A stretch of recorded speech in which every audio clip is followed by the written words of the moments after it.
On the way to work, I couldn't get rid of the conversation that my wife started at dinner yesterday. It wasn't the first time she'd asked about it, but it seemed like the topic was becoming more common. I was puzzled as to why she kept bringing up this issue and why it seemed so important to her. She was wondering how many women I had been with before we committed ourselves to each other, and whether I had thought about them or fantasized about them during our intimacy. It was clear that there was only one possible answer to this question: a firm and decisive no. Over the 5 years of marriage, my wife and I have built a solid foundation based on trust, respect, love, and friendship. Our relationship was all I ever wanted, a harmonious combination of everything that really mattered to me.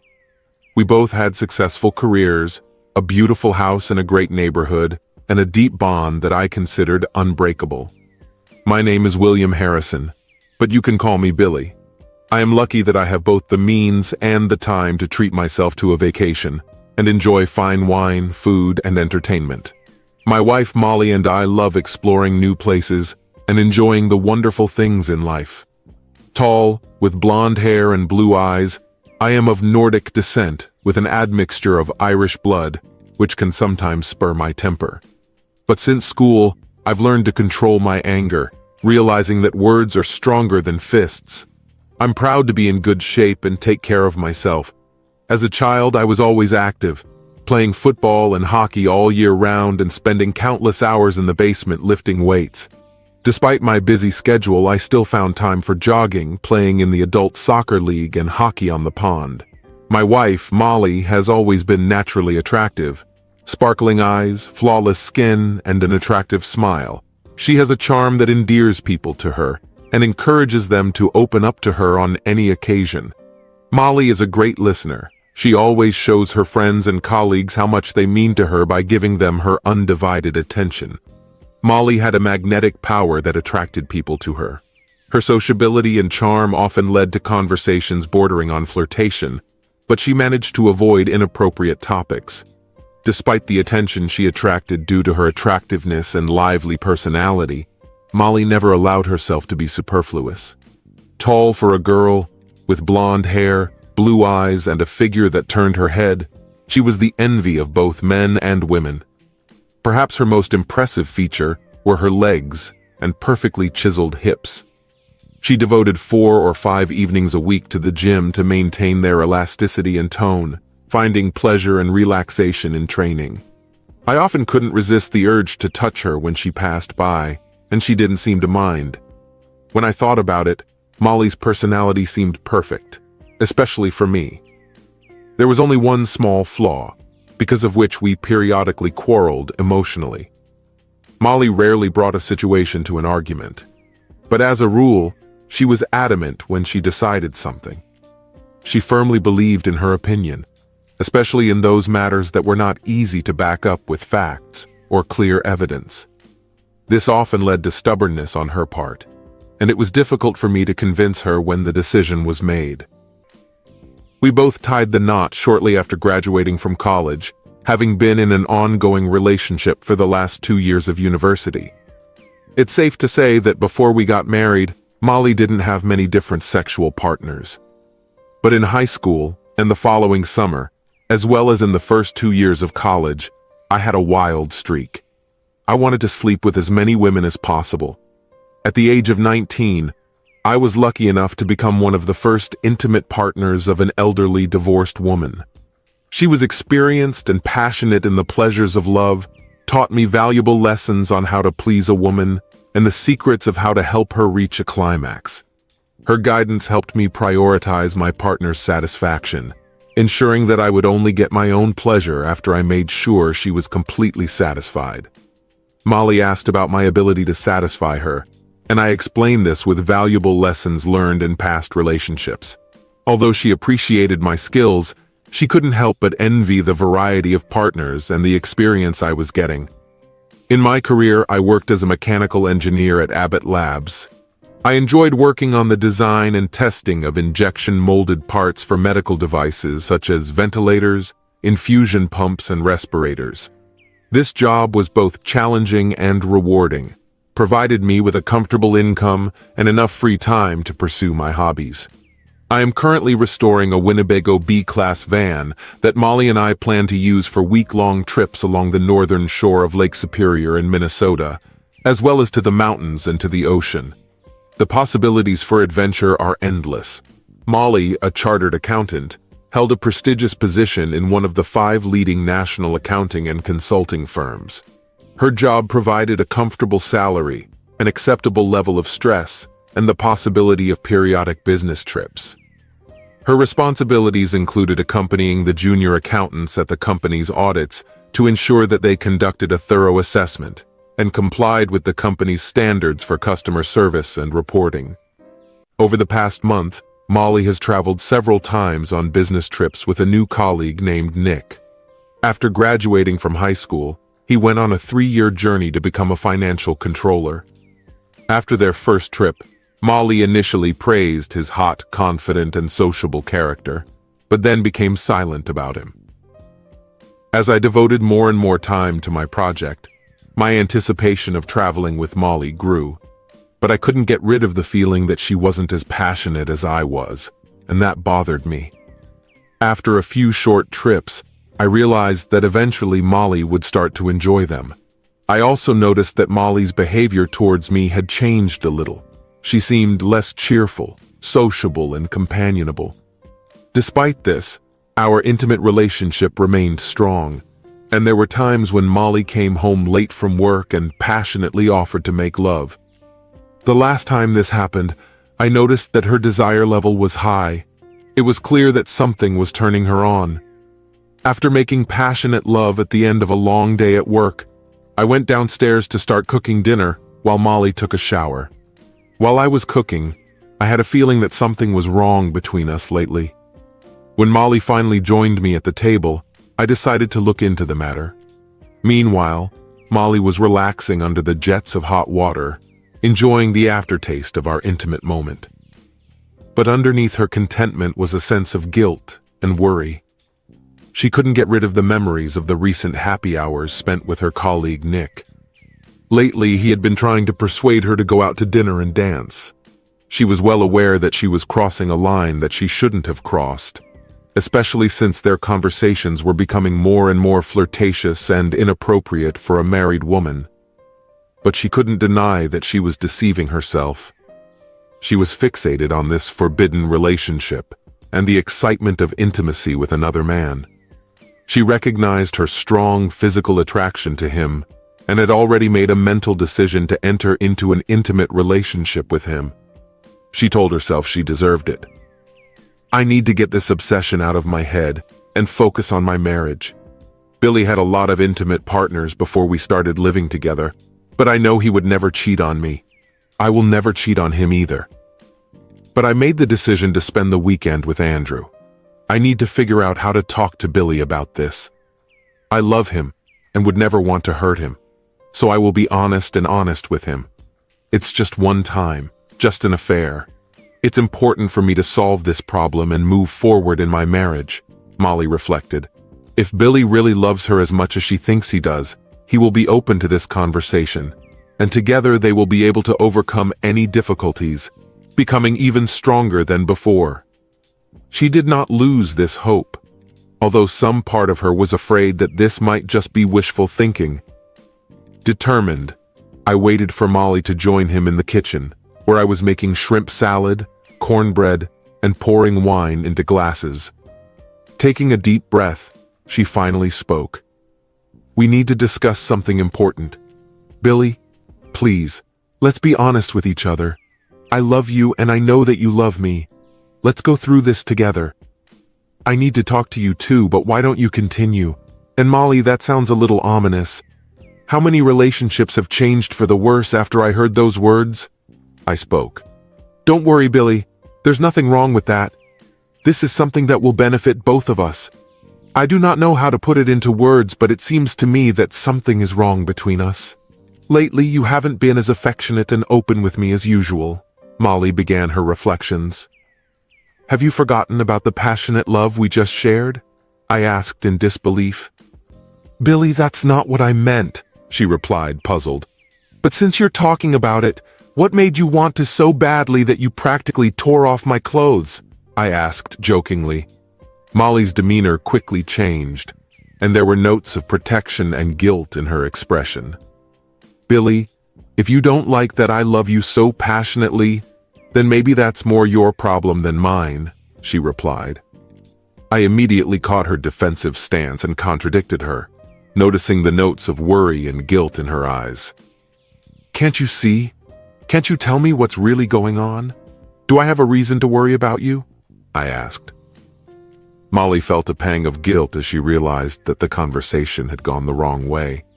She knew she needed to pull herself together to have a productive conversation with Billy.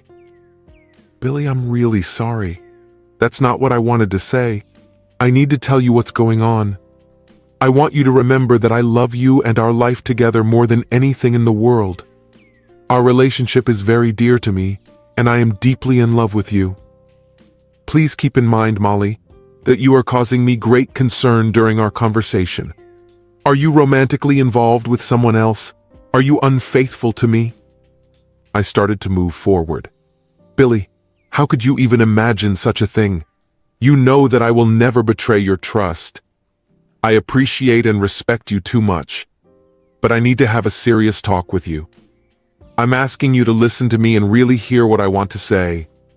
When I'm done, feel free to ask any questions and we can discuss them further. My love, I want to emphasize once again that I am devoted to you and only to you. I imagine a future with you, children together, old age together, and I will always be by your side as your wife, Molly said. I have something difficult to tell you, so please listen carefully. Do you remember when I mentioned Nick, my colleague with whom we traveled together? So I also had lunch, met with him, and had dinner. I know this may seem suspicious, but I want to assure you that this is not an affair or cheating. I may have crossed the line by not telling you how I spend time with him, but I promise there's nothing wrong with my intentions, she said.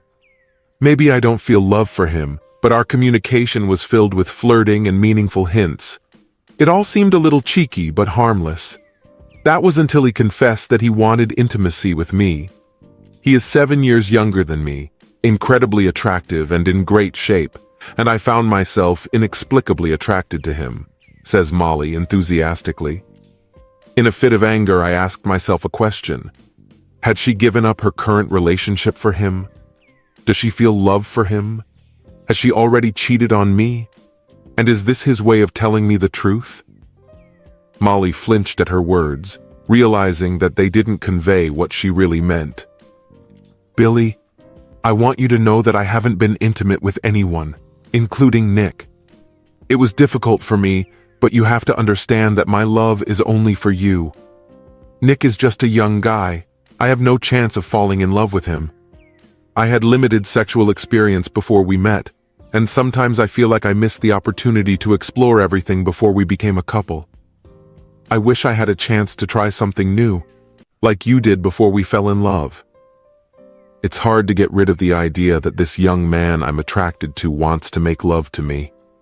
Nick and I were flirting at work today, and therefore when I came home, I felt incredibly passionate and needed your love, Molly frankly admitted. My heart started pounding and my face turned red as I realized the consequences of what Molly had just said. She quickly tried to back away, saying, Billy, that's not what I meant. I love you deeply, and being close to you is not just a physical pleasure. It's the most enjoyable connection I've ever had. But I can't get rid of the attraction to another man. I made the decision to enter into an intimate relationship with him because I see this as the last opportunity before we start building a future together with children, a career, and so on. I think I deserve this experience, and I ask for your understanding and permission. I want to assure you right away that I have never cheated on you and will not cheat on you, and my respect for you remains unshakable, Molly said. That's why I'm asking you to let me do this. I also inform you that I have already made a decision, she said. Molly was shocked to see me hunched over in my chair, tears welling up in my eyes and running down my cheeks. That's not how she imagined it. It was supposed to be just a physical meeting, disposable. It shouldn't have made any difference. She needed to convince me. Billy, I only love you. I want to be with you, grow old with you. It's a purely physical connection.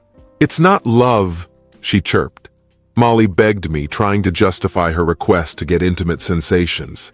She promised to atone for the rest of her life if only I would give her that indulgence. She swore that she would never change, and stressed that this was just a manifestation of her love for me. When I got up from the table, the hurt and anger in my eyes scared Molly. I hoped she would realize the damage her words had done to our marriage and relationship. How could she regard my acceptance of this request as an indicator of my love for her? It was complete nonsense. Molly, I see right through you. It's all a sham. I know what's really going on. You've already betrayed me by having an emotional affair with someone from work. You shared intimate details about us and our marriage with this man, went on dates, drank, and who knows what else. For me, this is already a betrayal. Are you telling me that you haven't moved on to the next level and slept with him yet? And now you think you can make amends by offering more love to me, spending time with me, and showering me with caresses? This is not love, but manipulation, I shouted. Billy, please stop. This is not a novel. No, I didn't sleep with him, but I admit that I kissed him several times after lunch. Maybe it was because of the alcohol, but I have to admit that the excitement of a new person ignited something in me. It will be a one-time intimate relationship, not an affair. I will never have feelings for him. I will always love only you. But I feel like I need it. And if you really loved me the way I think you would understand, Billy, this is just an affair, not love, she pleaded. I can't get rid of this feeling, although maybe it doesn't matter at all. I do not know what to do next, but I promise to fix everything, she continued to ask. Molly, I'm shocked that you even asked me this question. You've already hurt me by getting into an emotional relationship with another person. You betrayed me by discussing intimate details and physical interactions with him. The fact that you kissed him looks like the same deception as if you slept with him, I replied indignantly. Now I realize how stupid I was, Molly said. I believed that your love for me was as deep as mine for you, but I could never bring myself to hurt you the way you hurt me. I don't even know if you realize how much damage you've done to our relationship and marriage. I always thought that I could rely on you and believe in you, but now that trust has been destroyed, I said angrily. Billy, please stop being dramatic. I love you and only you. You can trust me, and that's why I have to be honest with you. It shouldn't hurt you, because this is about me, not you. It was just a senseless mistake, she replied. All right, Molly. Maybe I'll find some pointless fling too, and then you can figure out if you believe in this nonsense, I replied. I got up, took the keys and headed for the door. Billy, come back and grow up, Molly exclaimed. This is not a mistake. It will help me become a better person and give you more love and attention than ever before. Is sleeping with someone who is not your husband going to make you a better person?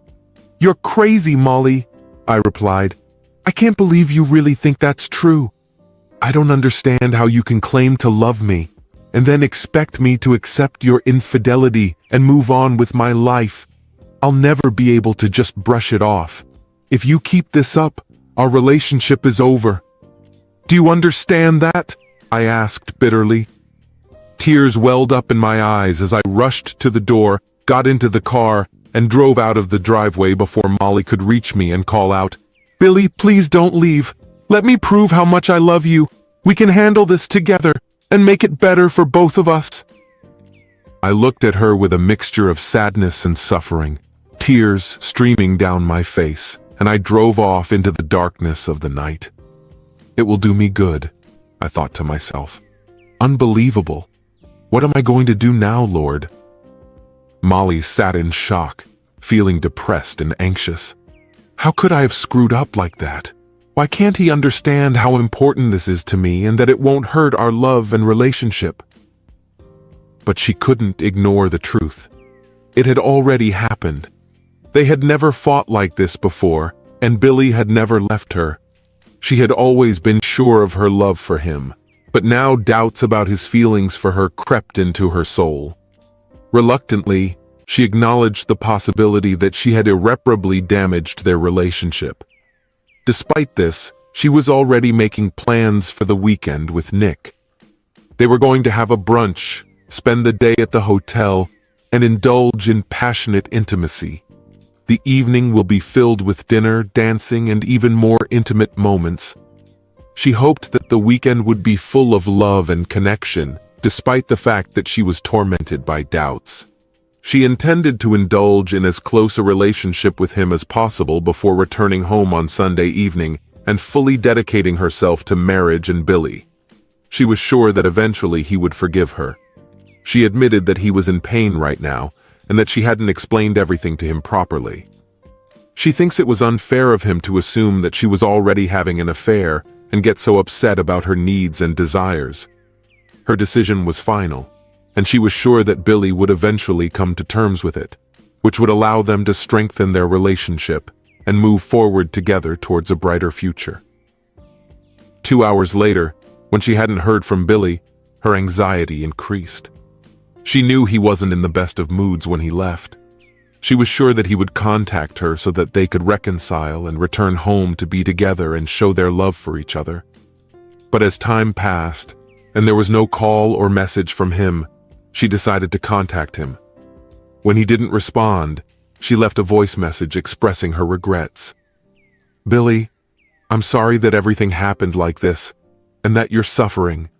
Please know that I love you and I only want to be with you. Let's go through this together." It was not only about their relationship, but also about their love and future together. An hour later, she left Billy a new voice message. "I'm talking to you. Let's put everything in the past and work on our relationship. Please try to understand and come back to me." Getting ready for bed, she checked her phone again, but Billy still wasn't answering. She lay down on the bed and eventually fell into a restless sleep. With tears in my eyes, I went to the Hilton next door and rented a room for the night. After spending an unacceptable amount of time in the hotel bar, I drank a lot before finally collapsing into bed. Ignoring the calls and voice messages from Molly, I tried to drown out the pain that was consuming me. I still couldn't get over the shock and disbelief at her audacity when she considered it acceptable to confess her love to me and at the same time insisted on betraying our marriage vows. I was all too familiar with her stubborn nature, but it was a line that could not be crossed without consequences. It was a mistake that could have ended our marriage, and I knew I had to make her realize the seriousness of my actions before it was too late.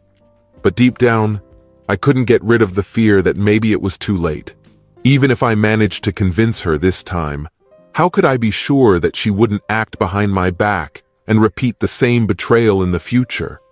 If I had allowed her to cheat on me, it would undoubtedly have destroyed trust, respect, and our marriage.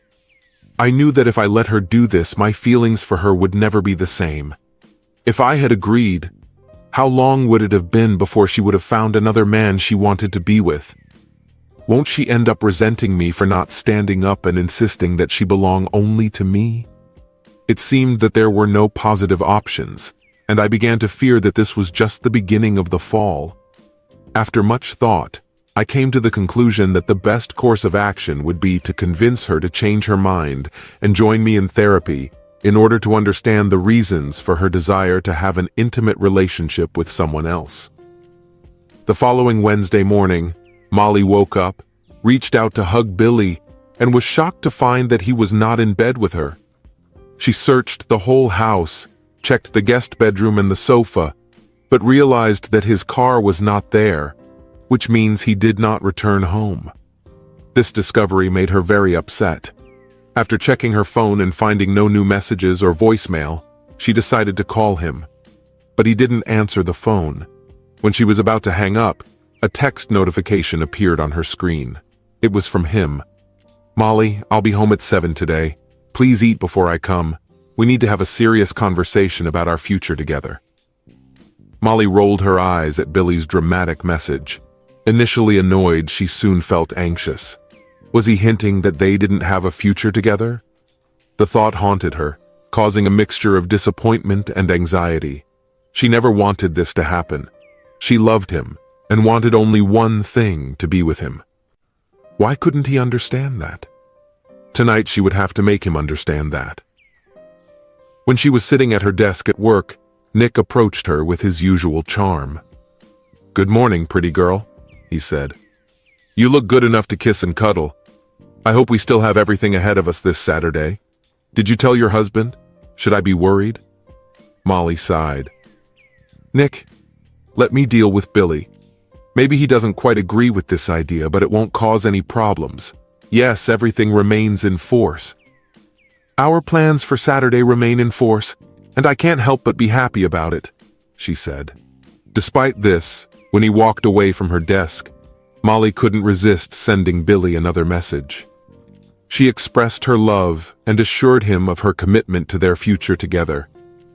An hour passed before she received a short, sarcastic reply from Billy. "Yes, of course." Molly felt anger and sadness at Billy's immature behavior and the pain he was causing them both. She was sure she could fix it. She believed that thanks to her love and attention, their relationship would improve and become even better than before. On Wednesday, as soon as Molly left, I returned to the house, collected my tools, and completed the remaining work on repairing the van. I have successfully installed a solar panel, completed all electrical and Wi-Fi connections, and replaced the cassette in the toilet. I filled the tanks with water and felt that by Thursday I would be able to finishing the cabin and prepare the car for the journey. Working on the project helped me take my mind off the constant pain and sadness. Molly was only 2 hours away from returning, and I spent some time browsing the internet for information about divorce, finances, and consultants, making an approximate plan of action for the future. After making a list of things important to me, I hurried to the bank before Molly returned. I took the initiative and canceled our shared credit card, opening it in my name only. I also closed our joint checking account and opened it exclusively in my name. Using funds from our shared account, I made an advance payment on the mortgage for the house for the next 2 months. Then I divided the remaining amount, of which 50% went to her by check, and the remaining 50% was transferred to my savings account. Having dealt with these financial issues, I treated myself to a beer and a hamburger at my favorite pub, and then prepared for a conversation at home. When Molly arrived around 6 in the evening, she noticed that Billy was still not at home, and did not know if he was at home at all. After eating the sandwich, she thought about how to approach Billy from a more positive side this time. As soon as Billy entered the house, she rushed to him, kissed him on the lips, and hugged him tightly. She scolded him for leaving without saying a word, and expressed her concern and desire to know that he was safe. "Billy, please don't ever disappear like that again without letting me know you're okay. I love only you, and I will always love only you. You don't have to go through the pain alone, Billy. I'm right next to you. I thought that we were united, and we will always be united. But now, I'm not sure about that. A week ago, I never imagined that you could ask me to approve of your extramarital affair, and then expect us to continue living as if nothing had changed. It's hard to believe that you can claim that you love me and want us to stay together, and at the same time ask for permission to cheat," I said wearily. "Billy, please don't try to tell me that I don't love you," Molly said with tears in her eyes. "It's not cheating if we both agree to it, and it's just a one-time affair. Stop reacting and acting so immaturely," she protested. "Molly, if you want to talk about drama and immaturity, look at yourself. I see a woman I once loved, but now it seems to me that someone or something unfamiliar has taken possession of her. She's trying to convince me that she loves me, but at the same time, she wants to have an affair with another man for the weekend and then go back to what it was before, but I know it's impossible. We will never be able to become the couple we were before," I replied. "How would you feel, Molly, if I went and slept with someone else, and then told you it was just an affair?" I asked. "It's not fair, and you know it, Billy. You've had a lot of women and sexual encounters in the past, and I haven't had any. If you had done that, I would have kicked you out, and I'm not sure I could have forgiven you," she said, stunned. "So why should it be different with me?" Why don't I kick you out, and why do you think I can forgive you? I said sarcastically. Tears welled up in Molly's eyes, and she said, Billy, I can't imagine life without you. I have strong feelings for you, and I always want to be with you. But let's be honest, Molly. Your offer is not sincere. Have you already agreed to this? Have you assured your partner that you will sleep with him? I asked. Billy, why are you distorting the situation? He's not my partner, he's just a one-night stand. I talked to him and we have plans for this weekend. But on Monday I will show you a whole new level of passion, Molly assured. You've always been the best wife a man could count on. You've been like this before, and you'll stay like this if you don't go for it. Choking on these words, Molly retreated into the kitchen with a sinking heart and sank into a chair. She looked at me with despair in her voice and eyes, begging me to understand her. Billy, please believe me when I say that I love you more than anything in the world. Please don't let this decision come between us, our partnership, our marriage. You are my husband, my lover, my best friend, the one with whom I want to share my life and create a family. You mean everything to me. Please don't let this separate us, she begged. I looked at Molly, my face showing a mixture of confusion and disappointment. Molly, you just can't figure it out. But I promise that I will try to understand and go through everything with you, I said, holding out my hand to her. If all this were true, you would never have told me about your plans for Saturday. This conversation will lead to nothing. If you keep going, it's over between us. I'll be back Friday night, I said. Let's spend this night together, make love and cherish each other while we still can. Billy, please don't leave me anymore. We have to deal with this. Please, she begged. Friday night, Molly. I'll bring dinner around 7 in the evening, I replied. Nick will pick me up on Saturday morning. I'll tell him to pick me up at 11 in the morning. I want you to meet him, she said with urgency. Jesus, Molly, are you really going to meet him? If I see him, I swear I'll beat the shit out of him. He's a jerk who's ruining our marriage. Think carefully before we meet on Friday, I warned. Billy, please don't leave like that. Just tell me that you're okay, that this won't separate us, she begged. Molly, I will never be able to accept that you have an intimate relationship with someone other than me. If you want to be with someone else, then get divorced and get your way with any man in the world, I replied. I won't stand in your way, but I want you to understand that your request caused more pain than you think. I have one condition under which we can move on. If you stop this affair, completely break off your relationship with him, and agree to attend counseling with me to work on our relationship, then maybe we can keep what we have. If not, then I know it's over between us. Please think carefully about your decision and give me an answer by Friday evening, I replied adamantly. Billy, please don't give ultimatums and don't leave me. Let's solve everything together, Molly persisted. Huh? Yes, right? God, you never cease to amaze me, I grumbled with sarcasm in my voice. I left the room and headed back to the Hilton to get a room for the night from Wednesday to Thursday. After that, I dialed my boss's number and referred to family circumstances, as a result of which he reluctantly gave me a day off until the end of the week. Despite his curiosity, I refused to reveal the details of my situation. Molly, meanwhile, was leaning on the table with her head in her hands, depressed by Billy's departure. She couldn't understand why he was so stubborn about the situation. Despite the certainty that he would never leave her, she couldn't shake the feeling that their relationship had already been seriously damaged. Would the continuation of her plans only make the situation worse? And yet she was determined to be with Nick, consumed by a desire to be with him that she couldn't ignore. In the end, she decided to compromise with Billy, agreeing to spend the weekend with Nick, but at the same time agreeing to attend a marriage counseling session with whoever Billy chooses after that. She reached the bed, feeling the weight of guilt and regret. While she was lying in bed, a whirlwind of thoughts was spinning in her head. Billy was everything to her, and yet she offended and angered him. The weight of it all seemed unbearable. Did she really want this? She felt trapped, unable to free herself from the choices she had made. She told herself that she needed it, that Billy's arguments were groundless. In the past, he had sought solace in other women, and she had remained faithful. It was just a physical act, nothing more. He needed to let go of his ego and move on. After Molly left for work on Thursday, I went back inside and started packing up the things I wanted to take with me to the van to make sure they were the things she wouldn't miss. I went to the store to donate clothes that I had never worn and that I would not need. I moved tools, sports equipment, and recreational items that I didn't have room for to my best friend Tom's house. I also gave him some pen and ink drawings that my uncle had made. I was sure Tom would understand me.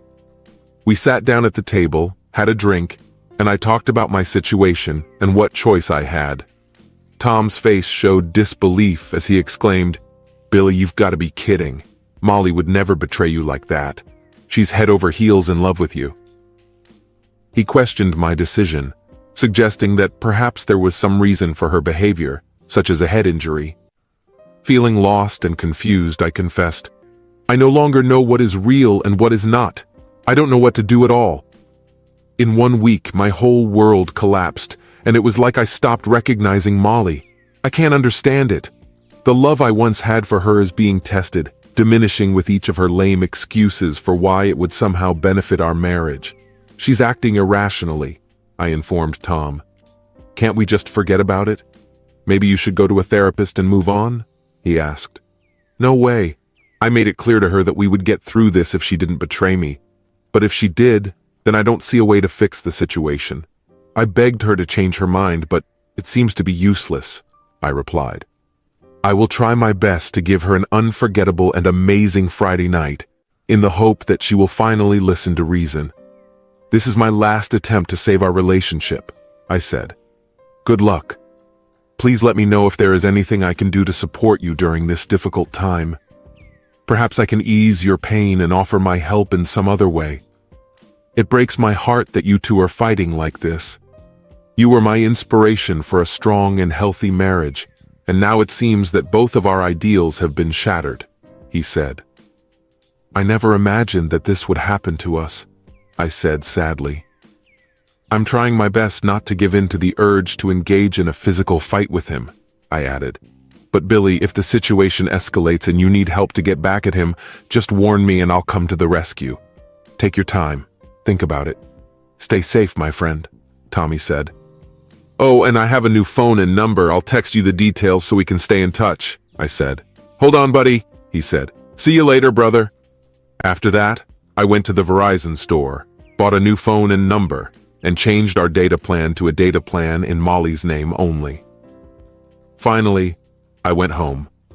I did the first test drive of the van and was satisfied with its performance. After finishing the interior, getting new license plates and insurance, I was ready to hit the road. I cleared my home computer of all personal emails and documents, essentially wiping out all remnants of my past life. I sent emails to our family, friends, relatives, and colleagues to inform them of Molly's decision and my reaction. If I hadn't been able to convince her, I would have told them that she had decided to go on a new adventure. She could have justified herself by saying that it was just an extramarital affair. She asked for my consent, and even though I begged her not to do it and warned her that it would ruin our marriage, she went for it anyway. I hoped that I would never have to send this letter, but in case the situation escalated, I wanted people to know the truth about what happened. As proof, I also attached a voice recording made that evening. I met with a divorce lawyer on Friday and was advised that since our incomes are the same and we don't have children, the process is likely to be simple. It was assumed that the division of property in a divorce would be equal. The only point of contention was whether my account, which had more than $200,000 in deferred tax, and to which I had made significant contributions, would be included in this section. My ex-wife was a participant in a defined benefit pension plan, which further complicated the situation. In the end, I decided that I had earned this money through hard work and did not want to risk losing half of it because of a woman who cheated on me. Therefore, I decided to take a 40% tax hit and withdraw the money before the divorce process affects my retirement savings. I decided to wait until the weekend, still holding out hope that I would be able to convince Molly to come out of this ongoing nightmare. As Friday approached, I felt that our entire future, our marriage, and my feelings for her were solely in Molly's hands. I could only hope and pray that she would make the right decision. On the way home, I bought shrimp, swordfish, and Caesar salad, and then I lit the grill. I made a couple of bottles of white wine, filled the fridge with ice, mixed gin and tonic, and was looking forward to Molly's return from work. She was thrilled when she came into the kitchen and saw that I was cooking.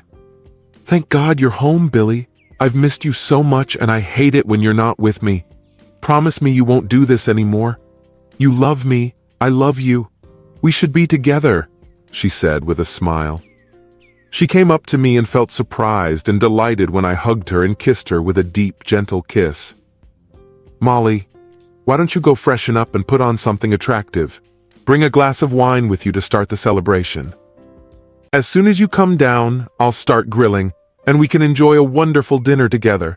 Let's focus on celebrating our marriage today, instead of talking about how this might be our last dinner," I said. "It upsets me that you doubt our relationship.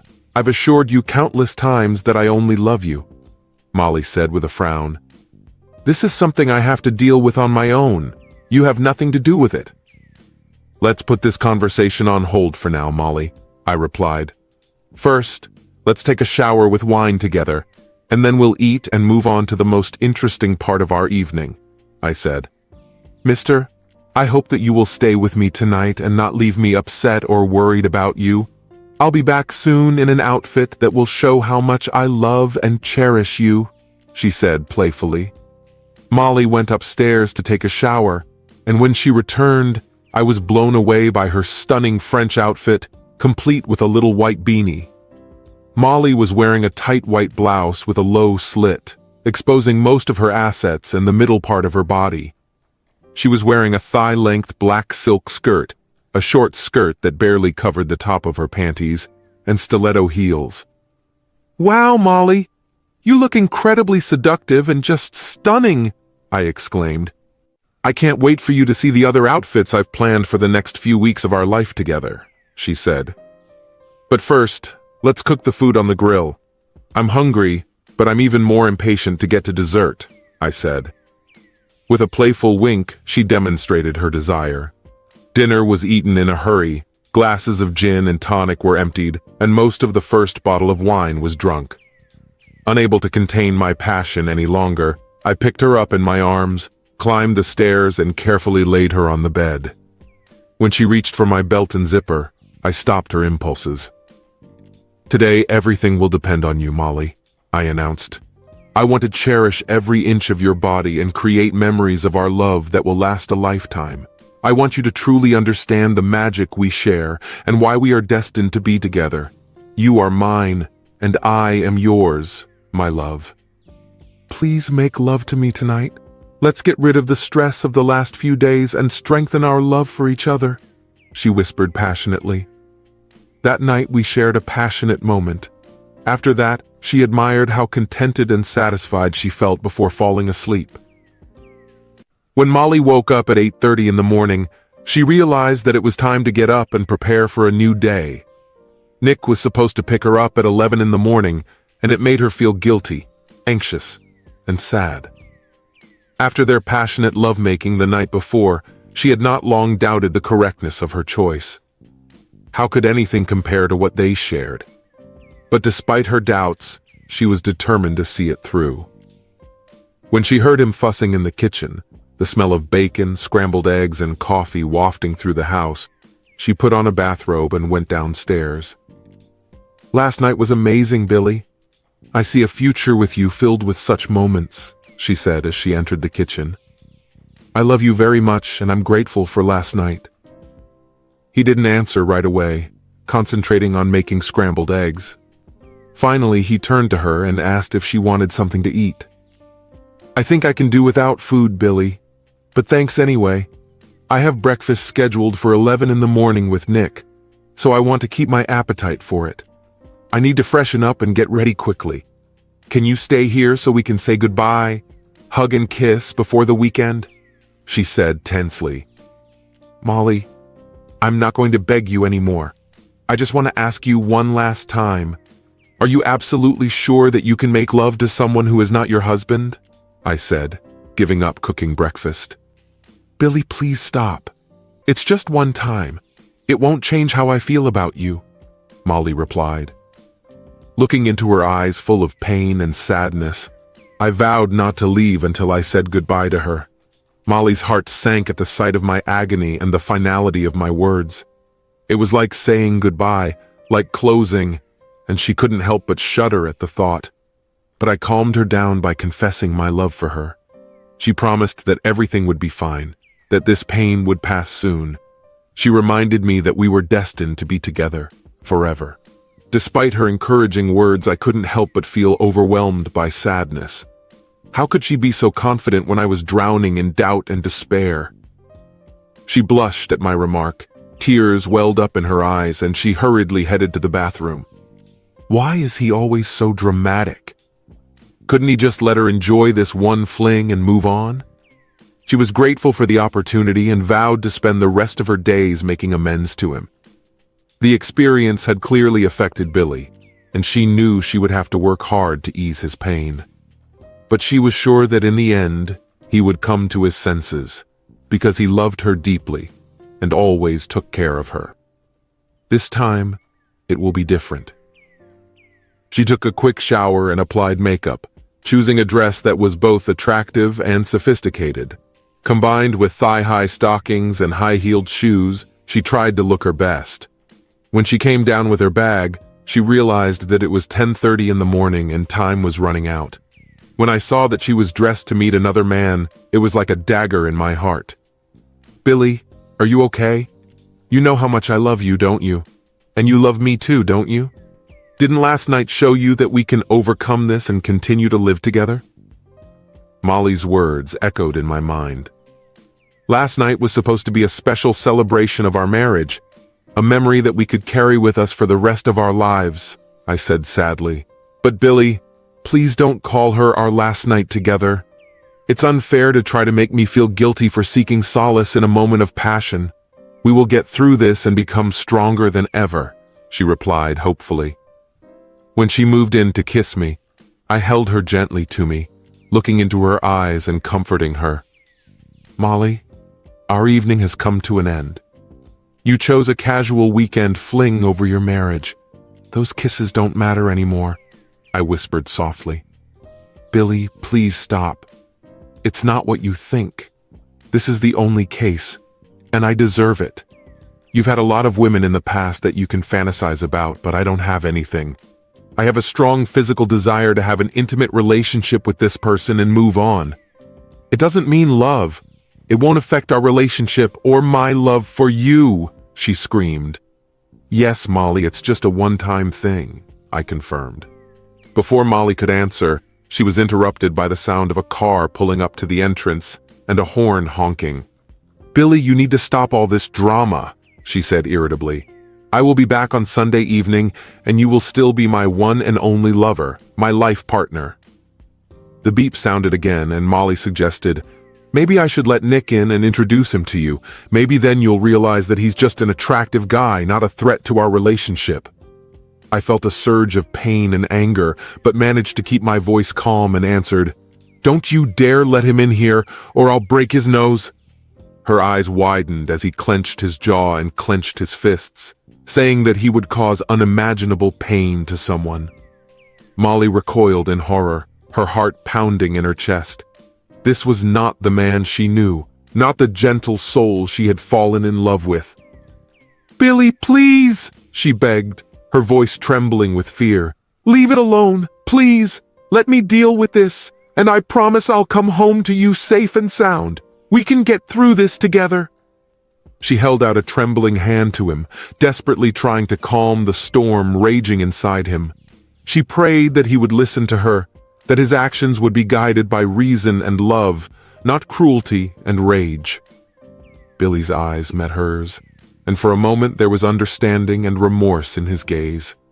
She held her breath, hoping that he would choose love over hate, forgiveness over revenge. She grabbed her bag, headed for the door, and stopped to smile at me. But the suffering and despair written on my face caused her to have a sudden surge of fear and guilt.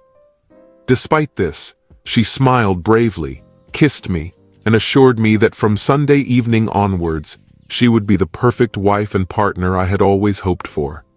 With a final declaration of love, she said goodbye to me. "Goodbye, dear."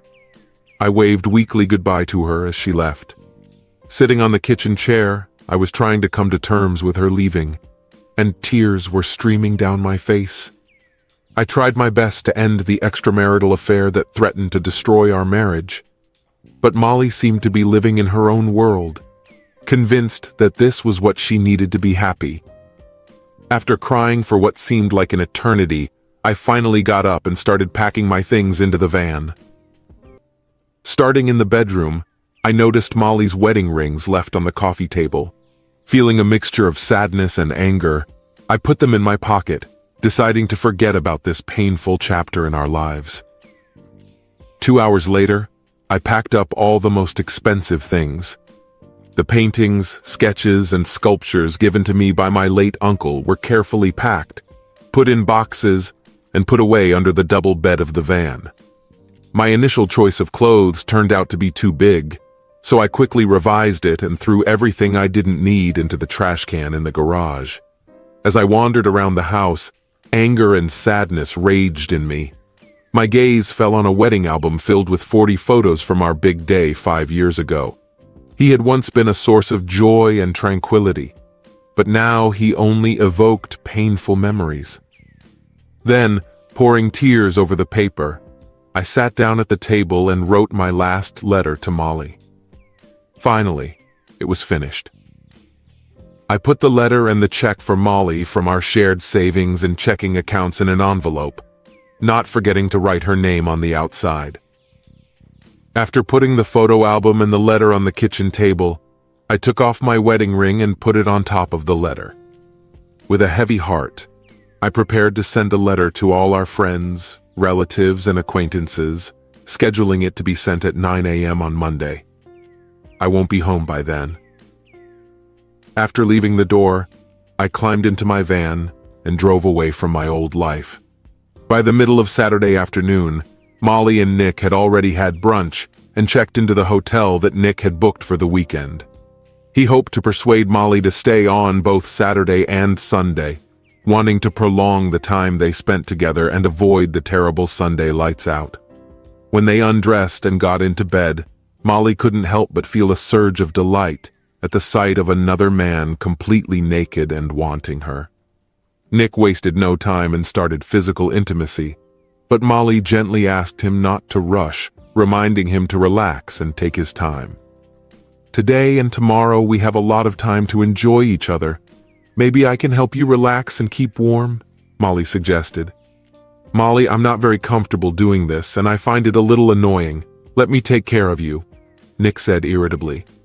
With these words, he gave her pleasure for several minutes, although it was not exactly what she dreamed of. He quickly moved into intimacy and began to move vigorously. After a couple of minutes, he announced that he was about to reach a climax and called on Molly to join him. When it was over, he leaned back and lay down on the bed. Molly lay there, unable to believe what had just happened. She was far from climaxing and even felt almost no desire.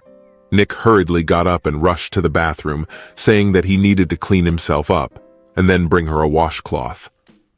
Turning away from the bathroom, Molly couldn't help but think about her actions and how much pain she had caused Billy because of something that turned out to be more insignificant than she could have imagined. Grabbing her cell phone from the bedside table, she quickly texted Billy, "I want you to know that my love is only for you. Please assure me that you're okay and that you feel the same way about me. I'm looking forward to our next meeting."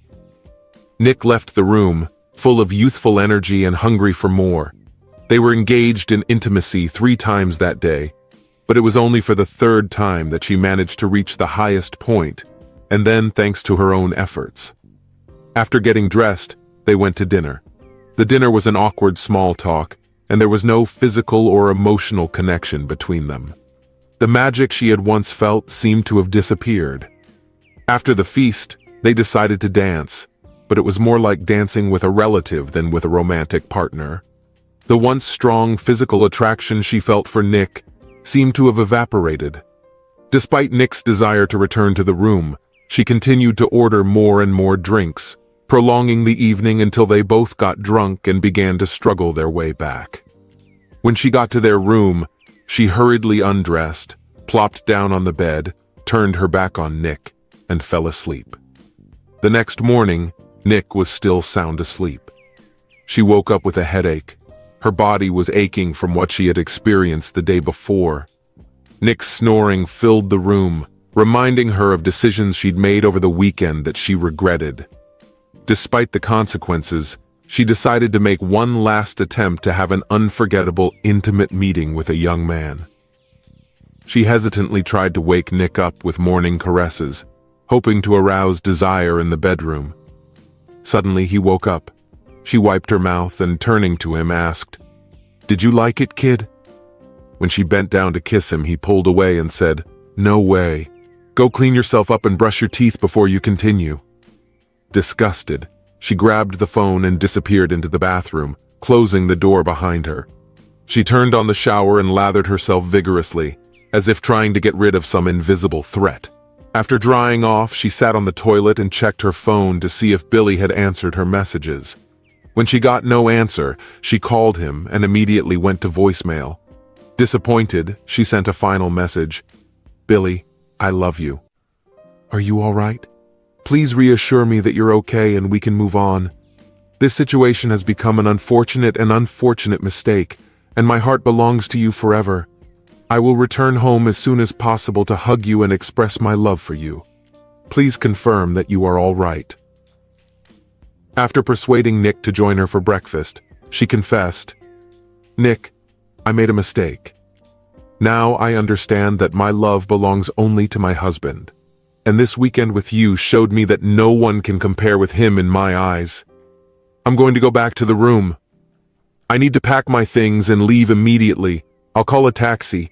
I don't want to see you at dinners or social gatherings anymore, and I'd rather we avoid each other at work as well." "I'm sorry, but it was a huge mistake," Molly said. "You wanted it so badly and convinced me to go along with it. So go back to your husband and try to forget how wonderful we had a great time together. There are plenty of women in the world who are more attractive than you and would love to be with me," he said with a grin. "Nick, you are inexperienced and have no idea how to please a woman. It's time to face reality," Molly said incredulously. When she got to her room, she packed her things and left. Molly hailed a taxi and arrived home at 3 o'clock on Sunday afternoon. To her surprise, the huge van that occupied half of the driveway was no longer there. Billy must have finally finished it, she thought. He probably took it for a test drive or a night tour. Disappointed that she was late for the first flight, Molly couldn't help feeling annoyed that he hadn't waited for her. As she crossed the threshold of the house, a subtle change in the atmosphere caught her attention. The first thing she noticed was the absence of the oil painting of waves crashing on the Bay of Moonlight in Encinitas, which Uncle Billy had painted and which used to hang over the fireplace. Looking around the room, she noticed that other works were missing, including a sculpture of a bison by his uncle, which stood on the fireplace. A feeling of anxiety gripped her and she called Billy, doubting that he was rearranging the work. Despite the emptiness in the house, she couldn't help but voice her concern out loud. Checking her phone again, she noticed that Billy still hadn't answered any of her messages. In a panic, she dialed his number, but heard an automatic voice informing her that the number was no longer in service. A scream escaped her lips, and she collapsed to the floor in disbelief. "My God, what have I done?" she screamed, tears streaming down her face. "Billy, how could you leave me like this?" Gathering her strength, she wiped away her tears and headed for the kitchen. Thoughts of what could have happened to him flashed through her head. On her knees, she couldn't help but notice Billy's engagement ring lying on a letter in their wedding album. Sinking into a nearby chair, she carefully took the ring, and her heart ached with confusion and disbelief. With trembling hands, she opened the letter, and tears streamed down her face as she tried to make out the words. "Molly, this is my last goodbye to you," the letter said. "I may be a coward, but I couldn't look you in the eye after you dumped me. I found your rings on your dresser, and I knew it was over. You left our marriage with the perfect symbol taking off your wedding ring. You knew that wearing it meant admitting your infidelity, and you weren't ready to give up a free weekend. You seemed to believe that you could cheat on me and get back into our marriage as if nothing had changed. I can't understand how you think it's acceptable to break our vows, humiliate and disrespect me, and treat our marriage like it doesn't mean anything." A seemingly innocent weekend fling that shouldn't have affected my feelings for you. But in the end, she became everything. She made me realize that your love for me, if it existed at all, was far from matching the depth of my love for you. She didn't match what I deserved and what I foolishly believed in. You've hurt me more than anyone else. You tore my love out of my heart and trampled on it. The betrayal began long before the physical act, when you started flirting with your lover during lunch. You crossed the line of infidelity when you started kissing him during fun parties and dinners, considering it acceptable. But you dealt the final blow to our love when you decided that I would not object to your intimate relationship. How could you think that you deserve this, and that I would give you permission if I really love you? I tried to lead you away from this pernicious path, but you chose to ignore me. I warned you that our relationship would never be the same, but you rejected me as an immature and unreasonably harsh person. I had a heart-to-heart talk with you and expressed my desire to end this affair over the weekend in order to focus on saving our marriage through counseling. But you dismissed my concerns. I made it clear that our passionate night together would be the last if you continued your affair over the weekend, but you ignored my feelings and expected me to support you no matter what. I don't understand how you could even believe that this situation would suit me. It seems like you didn't fully understand me, just like I didn't fully understand you because I trusted you. I never imagined that you could put me down like that. I could have physically fought back, but I knew that this would only lead to resentment and the gradual destruction of our marriage. I saw that you thought it was just a one-time prank. Now you've unleashed a dangerous force. If love has proved unsatisfactory, how long will it take before you find another temptation to satisfy your desires? And if it has brought satisfaction, how soon will you begin to crave it again? You probably won't disclose future cases of cheating, especially considering the current situation we're in. But I was sure that there would be more such cases and that your infidelity would continue. It looks like we'll never know about it. I can't imagine a relationship without trust, and now my trust in you has been destroyed. I will never be able to bring myself to love you again, constantly doubting whether you were thinking about me or someone else during our intimacy. The moment you left, you destroyed all the love, respect, and trust that once existed between us. You betrayed our friendship and destroyed it irrevocably. I will never be able to forgive you for the pain you caused me, and I can no longer trust you and consider you a friend. Just as you ripped my love out of my chest, so I have to completely cut you out of my life. I have taken care of practical matters, including the division of our property and the payment of the mortgage over the next 2 months. Your share of 50% of our joint accounts is indicated in the check that is in this envelope. I also canceled our joint account and insurance. In order to move on, you will need to negotiate your own accounts. I canceled our joint credit cards, so you'll have to get your own. In addition, I took my name off the mortgage and signed an agreement to transfer the house to your name. Whether you decide to sell the house or continue to live in it depends on you, because it doesn't matter to me anymore. I also sold my car and drove away in a van, moving away from the life we once shared. I want to be honest with you because I know it will affect both of us. In the future, I plan to pawn your wedding rings in exchange for gas money, because it seems to me that they could serve me well and help me move on. It's not an easy choice for me to make, but I hope you can understand the pain and disappointment that led me to this. I took drastic measures to symbolize the end of our love. I ruined our wedding album and burned parts of the photos in the fireplace.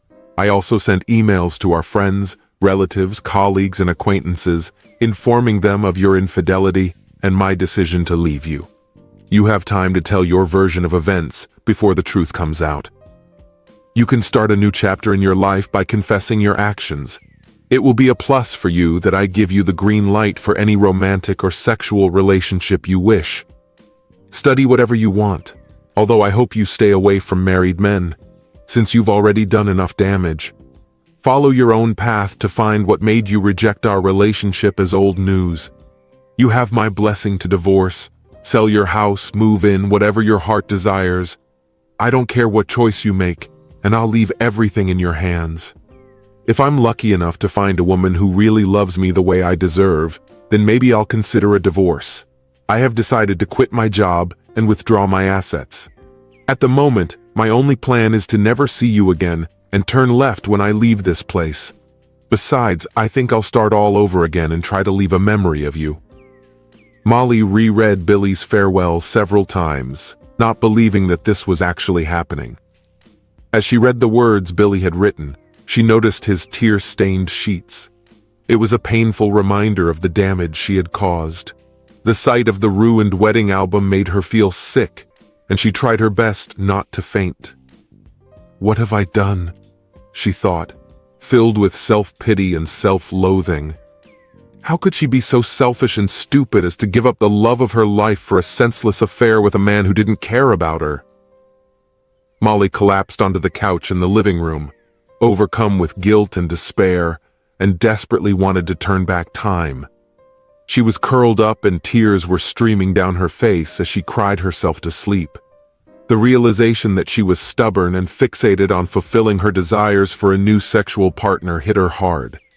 She ignored all of Billy's warnings and ultimatums, resulting in her life being ruined within weeks. The consequences of her betrayal will haunt her for the rest of her days. Meanwhile, Billy made a spontaneous decision to drive along the banks of the Mississippi River, starting from Minneapolis, St. Paul, and heading to New Orleans. The endless hours behind the wheel only fueled his thoughts about Molly and whether he had made the right choice. But he knew he needed time before making any decisions. At the moment, he couldn't even imagine the idea of being friends, let alone life partners. If he could let go of his anger and get to the point where being with her was more important than being apart, maybe he would consider contacting her. But he doubted it would happen. The road ahead will be long and uncertain. Finding herself in a heartbreaking situation, Molly is forced to experience humiliation and torment, justifying her irrational decision to have sexual intercourse in front of her loved ones. She knew that none of them would be able to understand her actions or support her in any way. When she tried to justify herself, she realized that she was no longer able to understand even her own reasoning, let alone explain it to others.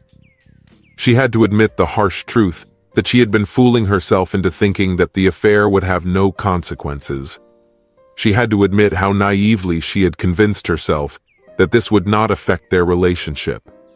Now she had to come to terms with the horrifying realization that her act had ruined her marriage and destroyed the only love she had ever known. Realizing the extent of her narcissistic self-centeredness and stupidity, she realized that she had to take responsibility for her actions and for how they affected Billy and herself. The fact that she had lost the respect of her family and friends was obvious, as they had distanced themselves from her. Wanting to make amends, Molly contacted Billy's best friend, Tom, and asked him to give her information about Billy's location or his contact details. Molly begged him to give Billy his message of love and remorse, finally acknowledging and taking responsibility for his infidelity in their marriage. The woman was ready to do anything to restore relations with him. She wanted to express her love and longing for him. She confessed her sins and was determined to change everything. Molly promised to fulfill their marriage vows and remain faithful to him. But even with all her efforts, she didn't get an answer from him. The woman stopped communicating with him and focused solely on work and home, hoping that he would eventually return to her. She remained faithful to their relationship and patiently waited for its restoration. One day, about 6 months after what happened to Nick, a terrible incident occurred. He was beaten when he was returning from a nightclub in a drunken state. Molly and Billy reflected on the events that had happened, not understanding how they could believe that everything would be fine. 4 years had passed, and Molly still had hope that Billy would come back, but he never came back. One fateful morning when Molly was about to leave for work, a man approached her and asked about her identity. After confirming her name, he handed her an envelope that read, "You have been served." Without shedding a tear or showing any emotion, Molly just stood there and, slightly grinning, said goodbye to her marriage forever.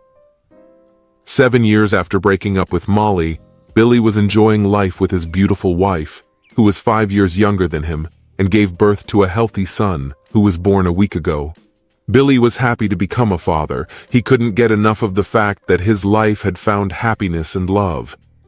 As for Moll, her life has changed in her life. She married a wealthy man who dreamed of an heir, but Molly could not bear a child. For the second time, Molly suffered a miscarriage, and her husband Max warned her that if she was unable to give birth to an heir, he would abandon her. After giving Molly another chance to get pregnant and have a baby, he waited patiently. Molly was desperate. She maintained a healthy lifestyle, played sports, and when she got pregnant for the third time, their happiness knew no bounds. But this happiness did not last long. In the 3rd month of pregnancy, Molly miscarried again. A month later, Max and Molly divorced. Apparently, Molly doesn't deserve the happiness of being a mother. It's up to you to decide karma or its fate. Donna and I have been married for 8 years, graduated from college together, and tied the knot soon after. Having a good job, we saved hard for our first home, even though we didn't have children yet. While I was looking forward to starting a family, Donna is not interested in motherhood. This is the only point of disagreement in our happy marriage.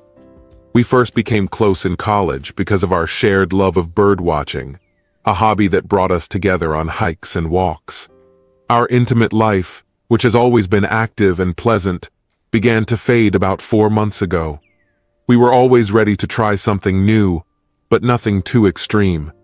We were brought together by a shared love of bird watching, and it was something we both cherished. Our first intimacy took place in the woods, and it quickly became clear that Donna prefers to indulge in sensual pleasures in nature. She was a down-to-earth girl who preferred practical clothes, abandoning fashionable underwear in favor of simplicity. Despite her laid-back style, I found her incredibly attractive with her shoulder-length brown hair and Mediterranean complexion. Her perfectly round figure only added to her attractiveness. I suspected that her reluctance to have children was caused by the fear of losing her beauty. One of the things I admired about Donna was her thick, dark hair. She hesitated to take them off, afraid that they would become even thicker, but I found it charming and sweet. I cherished her very much, despite the fact that I was absorbed in work and long hours. Donna often came home before me and changed her clothes before heading to our favorite bird-watching spot to watch the sunset. She scrupulously recorded in a log all the birds she saw, although most of them were ordinary. There was nothing interesting or unusual, but she thought it was important to keep good records. By the time I returned home after dark, I was exhausted and often dozed on the couch watching TV. My busy work schedule made me neglect my role as a partner and husband. As the days passed without intimacy, I expected her to start playing, but she seemed content with the lack of physical intimacy. This change in behavior caused me anxiety. As a child, I never played team sports, despite my parents' attempts to involve me in various activities with other children. I had a terrible temper. I easily lost control of myself and often resorted to physical aggression when provoked. But by the time I graduated from high school, I had learned how to manage my anger. My wife was unaware of my past problems with short temper, as she never seemed to provoke me the way others did. Maybe that's why I was attracted to her. My parents never discussed my temper with her. I've rearranged my schedule to devote more time to Donna. I talked to the boss about feeling overwhelmed, and he was understanding about it. Now I needed to focus on rebuilding my relationship with my wife. I didn't suspect her of anything, but I can tell that she is unhappy that we spend so little time together. "Maybe it's time for us to go on vacation, Donna?" I asked.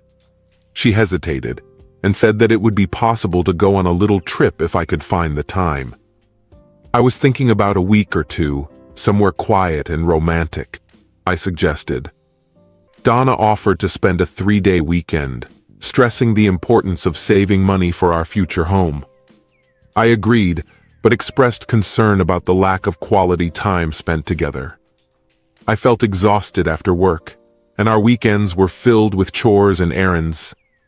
Spending time together has faded into the background compared to our responsibilities. "My dear, it seems to me that you are going a little overboard.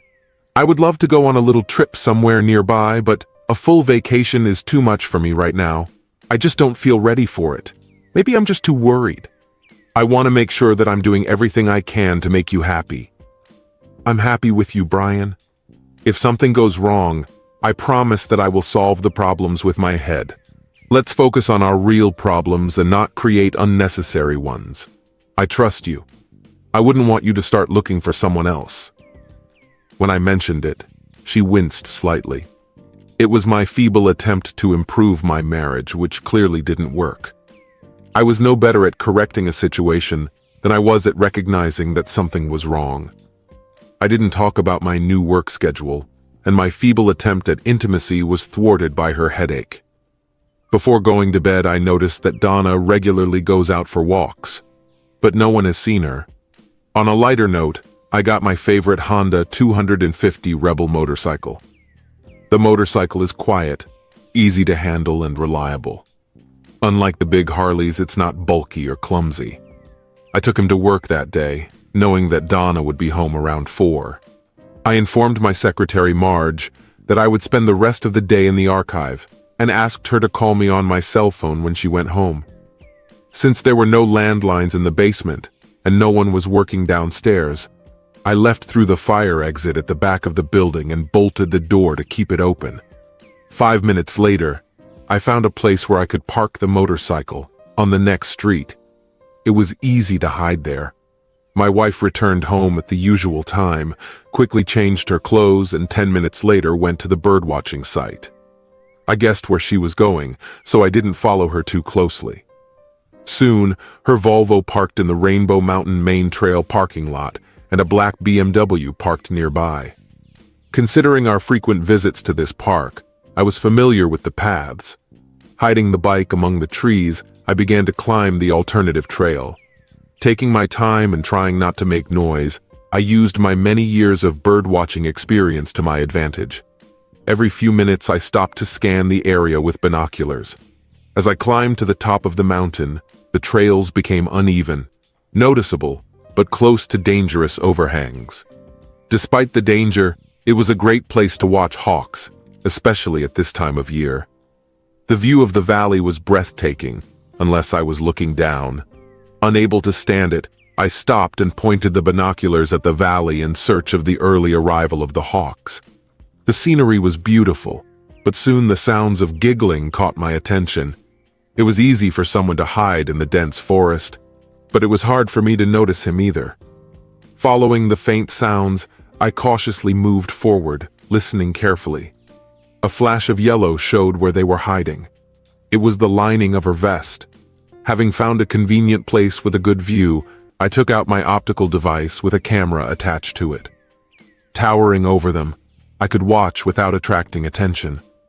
Lying on my stomach, I remained unnoticed and could watch for a long time without getting tired.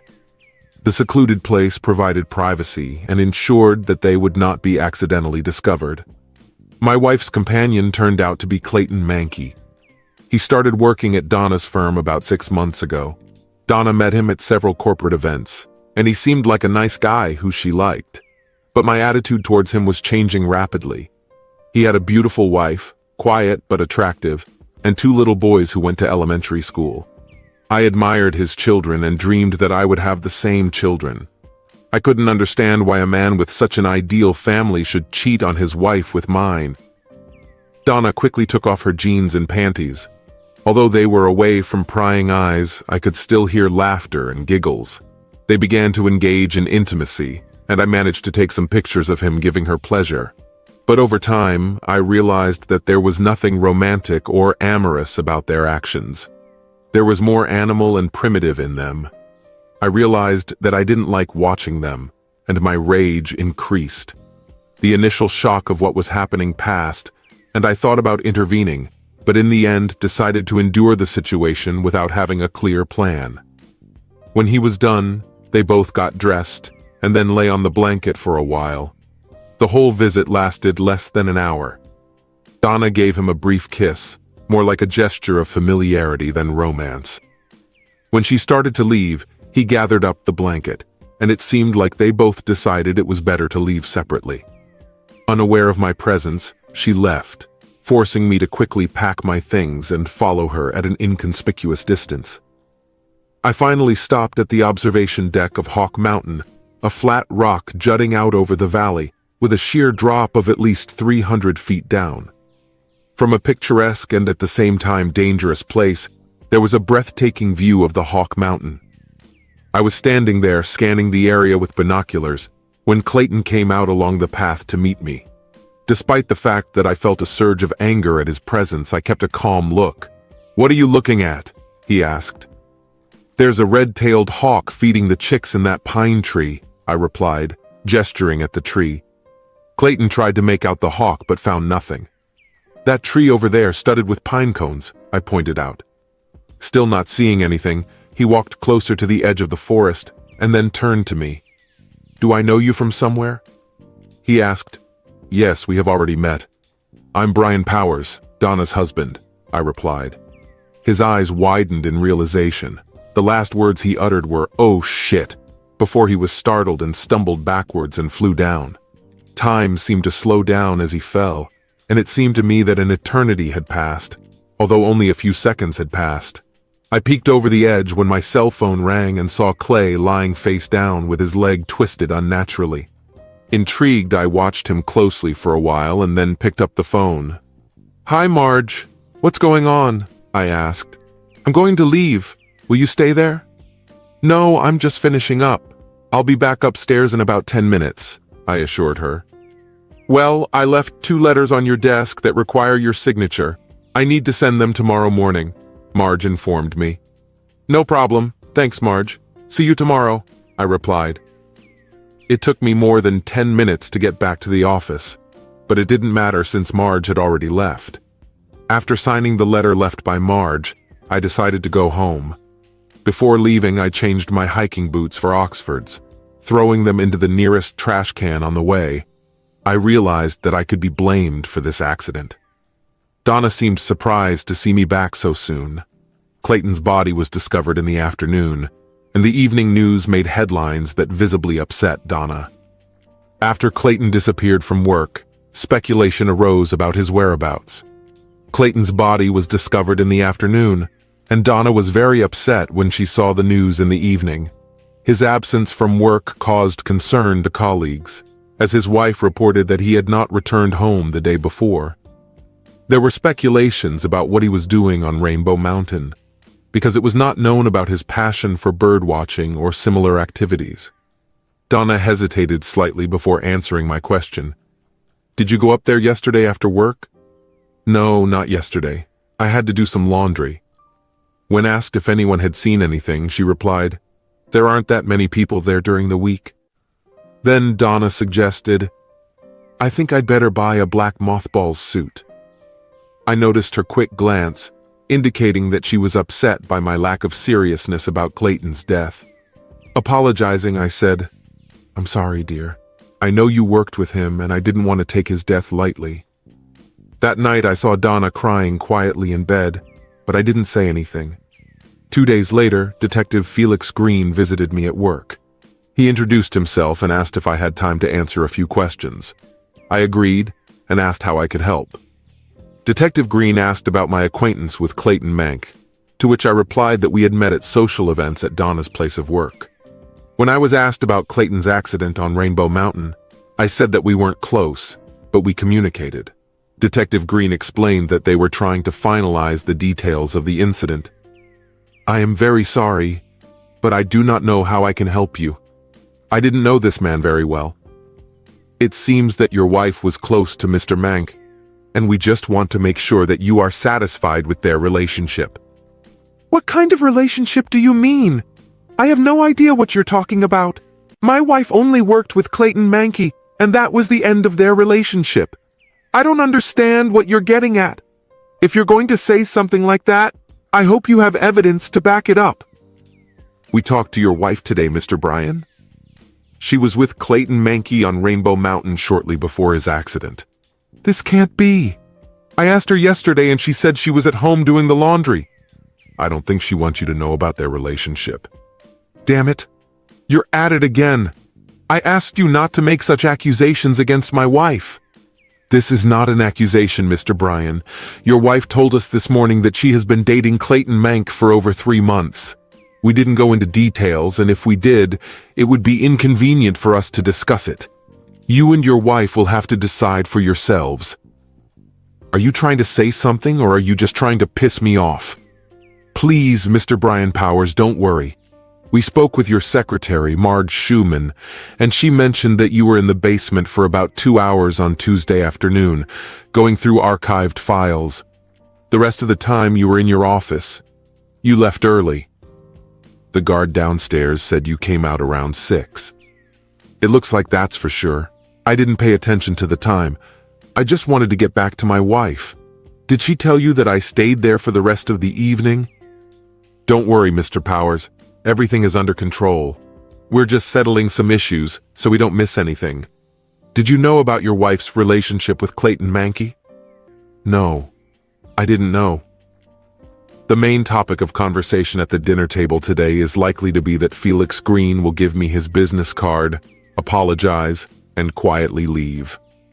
I was furious. It felt like smoke was coming out of my ears. Although I already knew what Detective Green had told me, it was just crazy to hear it from someone else. I threw the stapler across the room just as Marge came in. She expressed concern that I might be in trouble, but I assured her that everything was fine. My wife and I have some personal matters to resolve, so I may need you to cover for me in the next few days, as I'll be busy. That's not a problem, boss.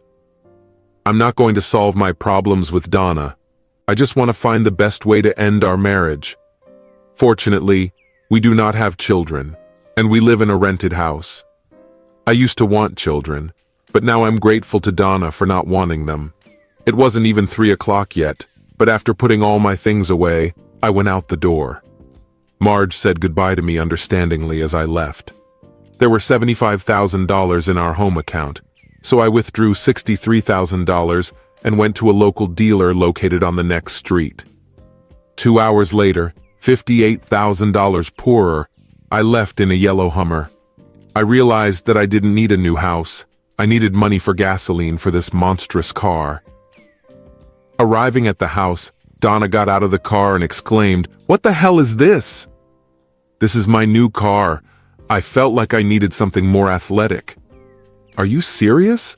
How can we afford something like this?" "Don't worry. I paid for it in cash." "Where did you get the money for such a car? Did you take them from our joint account?" "Well, I didn't see the need for a house for a single guy, so I bought a Hummer." When we entered the house, people were already gathering on the street. Donna grabbed my hand and asked me what I meant by single guy. "I think you already know the answer to that question. What makes me think about buying a house with you? Why should I continue my relationship with you at all?" "Bryan, please calm down and try to understand everything. Listen, Detective Green told me about your connection with Clayton Mank. You claimed that you were at home, but in fact you were with him on Rainbow Mountain. Can you give an explanation for this?" "I didn't want to cause problems. Clayton needed someone to talk to about his family problems, because he had recently arrived in the city. I was just supporting a friend, offering him a shoulder to lean on. He was clearly upset and on the verge of tears, and the last thing he wanted to do was get upset in a public place." While I poured myself a cup of coffee, Donna sat silently, as if waiting for me to make a move. It felt like some kind of confusing game, and I was disappointed that she got involved in it at all. This whole situation is ridiculous, and you know it. I'm offended that you think so badly of me that you're trying to pull off something like this. You and Clayton have been in a relationship for more than 3 months.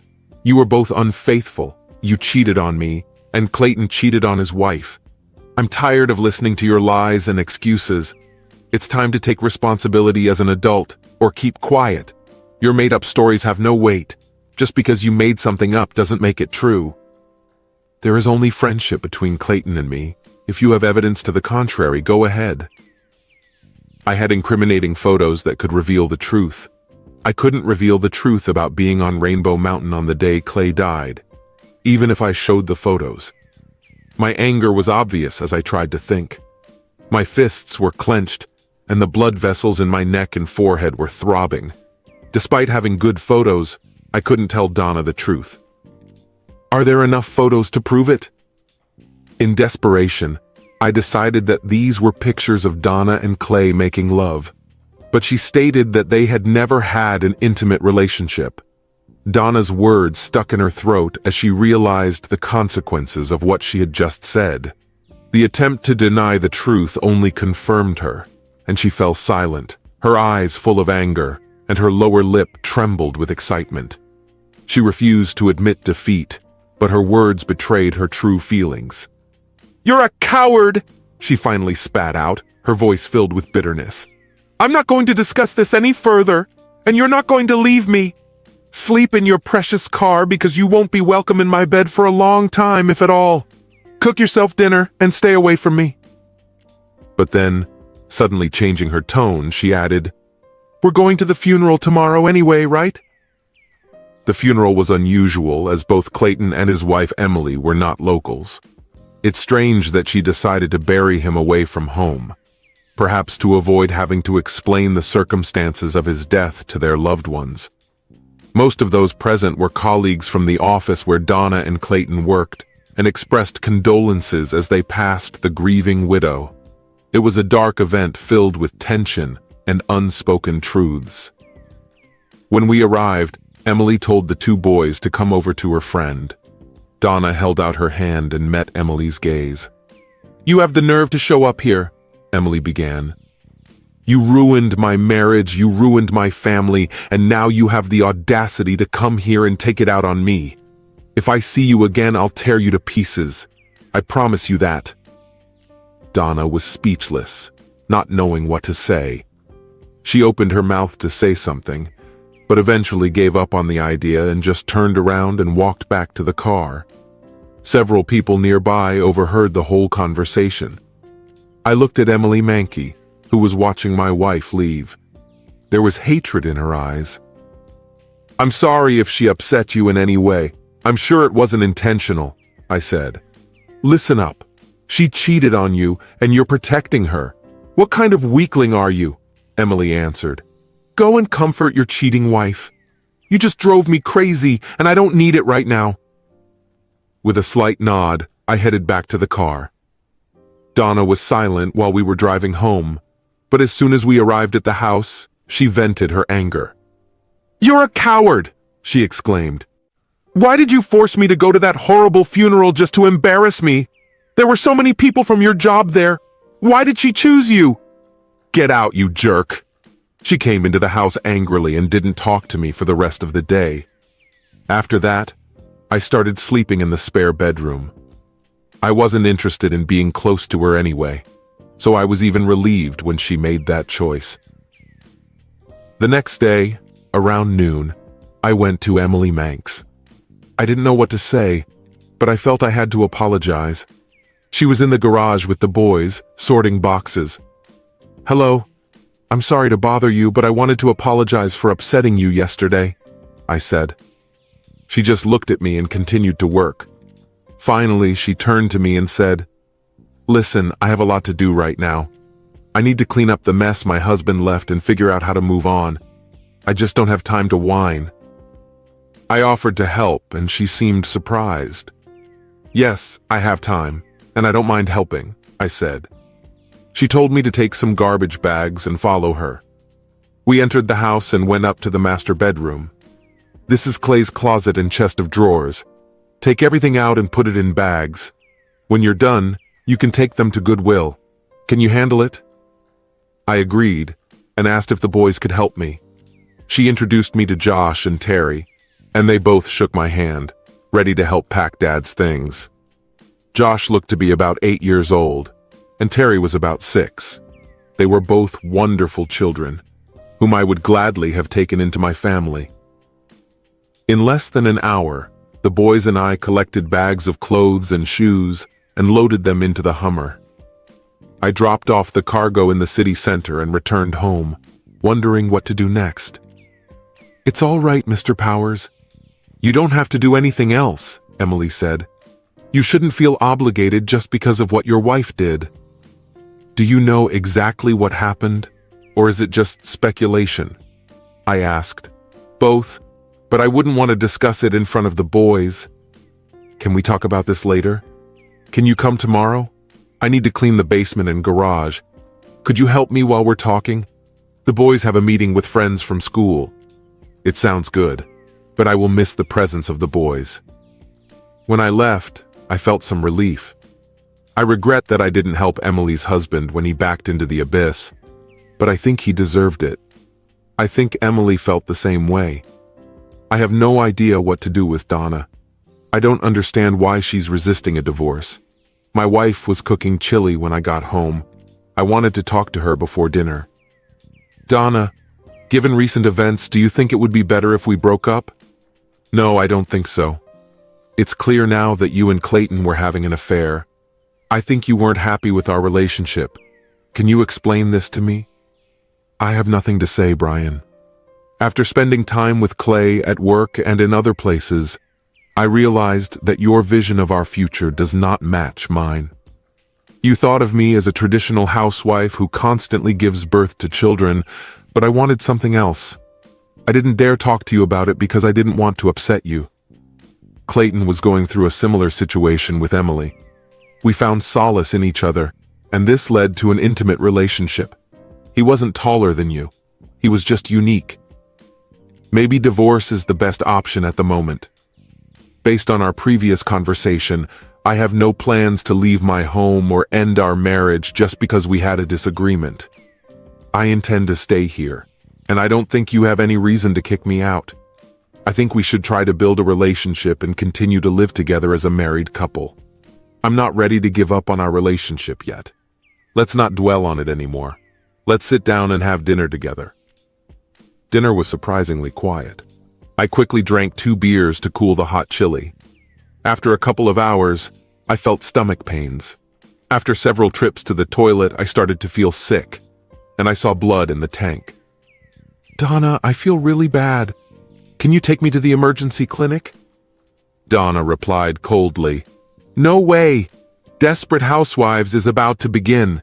Just take a pill if you have a stomach ache." I insisted, "This is more serious than just a stomach ache, Donna. Please, let's go." I decided to drive myself. "You're acting like a child," Donna said. I took the keys and went to the car. As I was leaving, a neighbor saw me and asked what happened. I explained, and he kindly offered to take me to the emergency room of the hospital. The next moment I woke up in a hospital bed. Sunlight was shining through the window. Turning my head, I saw Detective Green, who was sitting at ease and reading a magazine. "Good afternoon, Mr. Powers. I thought you'd sleep all day," he said. Confused, I asked him why he was here and what had happened. "What time is it?" I added. "Hi," he replied with a small smile on his face. "That's exactly what I'm asking. Just calm down and everything will fall into place." "I'm sorry if I look a little worried." "This is quite understandable, given the current situation. Brian, it looks like you ate some bad chili last night. Fortunately, your neighbor got you here on time. They washed your stomach and injected you with some medicine that I can't even pronounce. It looked like it was some kind of high and low pressure enema or something like that.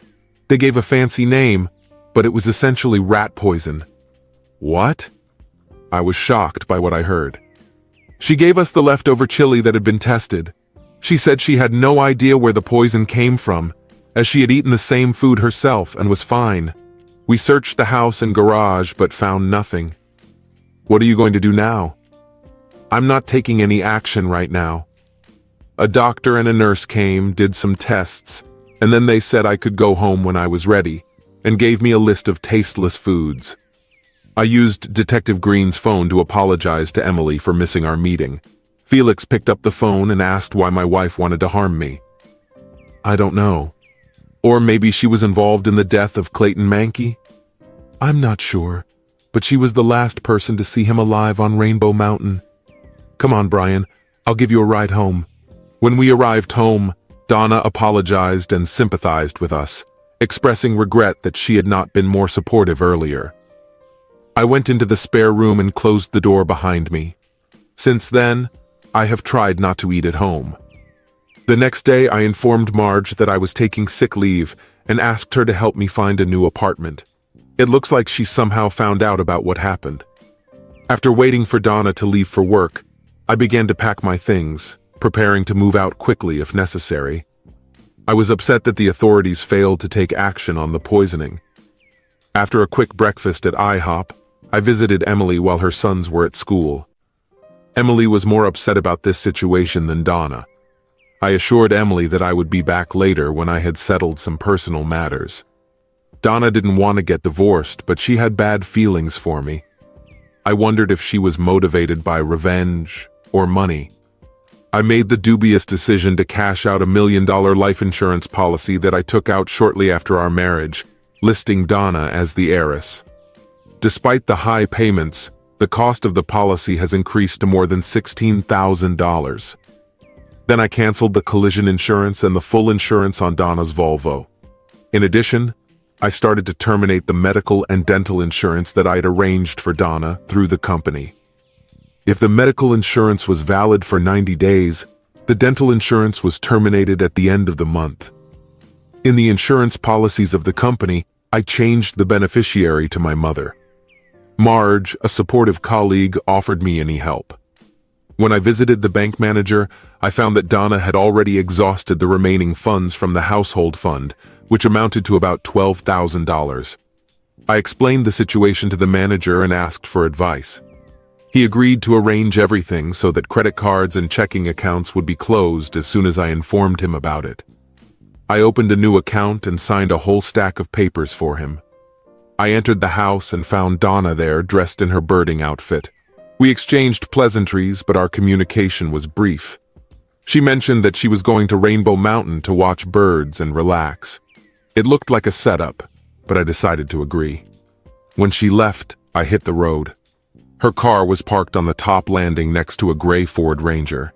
I quickly went down the mountain to the lower area, where her mountain bike was attached to a tree. I discreetly parked my Honda on the opposite side, hidden by bushes. Despite my dislike of uphill climbing, it only took a few minutes. Behind a ledge of rock, Donna was talking to a man. I watched as she handed him a photo and a business-sized envelope.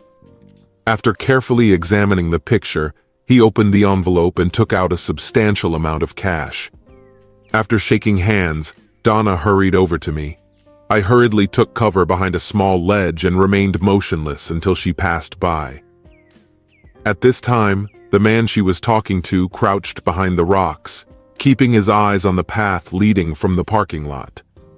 He seemed to be waiting for something, and I had a strong suspicion of what it was. Donna anticipated my pursuit and assumed that I would approach from the parking lot where she parked the car. Going down the path was faster than going up. When I got to the bottom, I noticed that her bike was missing. I decided to take the Honda and drive to the upper parking lot, where I found an unlocked Ford. Inside, in the front seat, I found the undercarriage. I took the registration number from the glove compartment, a pack of matches from the center console, and pants from a running suit. I twisted my pants tight, dipped them into the Honda's gas tank, and then repeated the procedure with the car's gas tank. Thrusting the end of my pants into the tank of the car, I quickly left the scene. Coming down the mountain, I heard an explosion. I was hoping she gave him enough money to cover the damage. On the way home, I may have violated several traffic rules, but in order not to collide with Donna, I drove in reverse. After parking the bike behind the garage, I took a lawn fertilizer spreader and pretended to use it on the lawn. Despite the fact that there was nothing in it, my wife, who happened to be passing by, looked disappointed. Anticipating her reaction, I quickly greeted her with a casual, "Hello? Where's the Volvo?" I asked in confusion. "You left by car and came back by bike. What's going on?" She stopped in the middle of a sentence, and then her phone rang. She turned away to answer the phone and looked slightly flustered. I couldn't hear the conversation, but it seemed like the person on the other end was excited about something. "Brian, I left the Volvo on the mountain and rode my bike home to practice. Could you give me a ride back so I can pick him up?" She explained. "I know it sounds silly, but I interrupted her. Honey, it doesn't make sense." "Come on, I'll take you there," I offered. She said almost nothing during the trip, clutching her fingers convulsively in her lap. As we approached the mountain road, we noticed several fire trucks heading towards the top. A policeman stopped us halfway. "I'm sorry, but there was an accident on the mountain. A car caught fire and we can't let anyone in there right now," the policeman explained. "My wife's car is there. Can we follow her?" I asked. The officer paused. "Wait a minute." We sat in silence while he was on the phone. Eventually he finished and told me to go upstairs, where an officer would help me drive past the fire trucks to get something down. Donna got out of the Hummer and assured me that I could go home as she would be fine. I thanked her and watched her head upstairs. As soon as she was out of sight, I began to follow her, easily mixing with the chaos. When she reached the top, the man she was walking with came up to her and waved his hands in greeting. I didn't hear the conversation, but it was clear that she was trying to calm him down. They argued for about 10 minutes before he approached the fire chief. When they got into the Volvo, I quickly returned to the Hummer. It would take them a while to get through the fire trucks and hoses, but I had to hurry. I saw the Volvo turning the corner as I was leaving the house. I ran around the house for a while, and then I drove the Honda to Emily's place. I arrived late and apologized to Emily, who was curious to know what had happened. I told her everything in an abbreviated form. Josh and Terry were happy to see me and ordered pizza for dinner. We spent several hours gathering things in the basement for the yard sale. The boys worked diligently and without complaint. I wanted them to be my children. Emily drove me home around 9, and I left the bike with her. Donna returned late, and I didn't ask where she had been.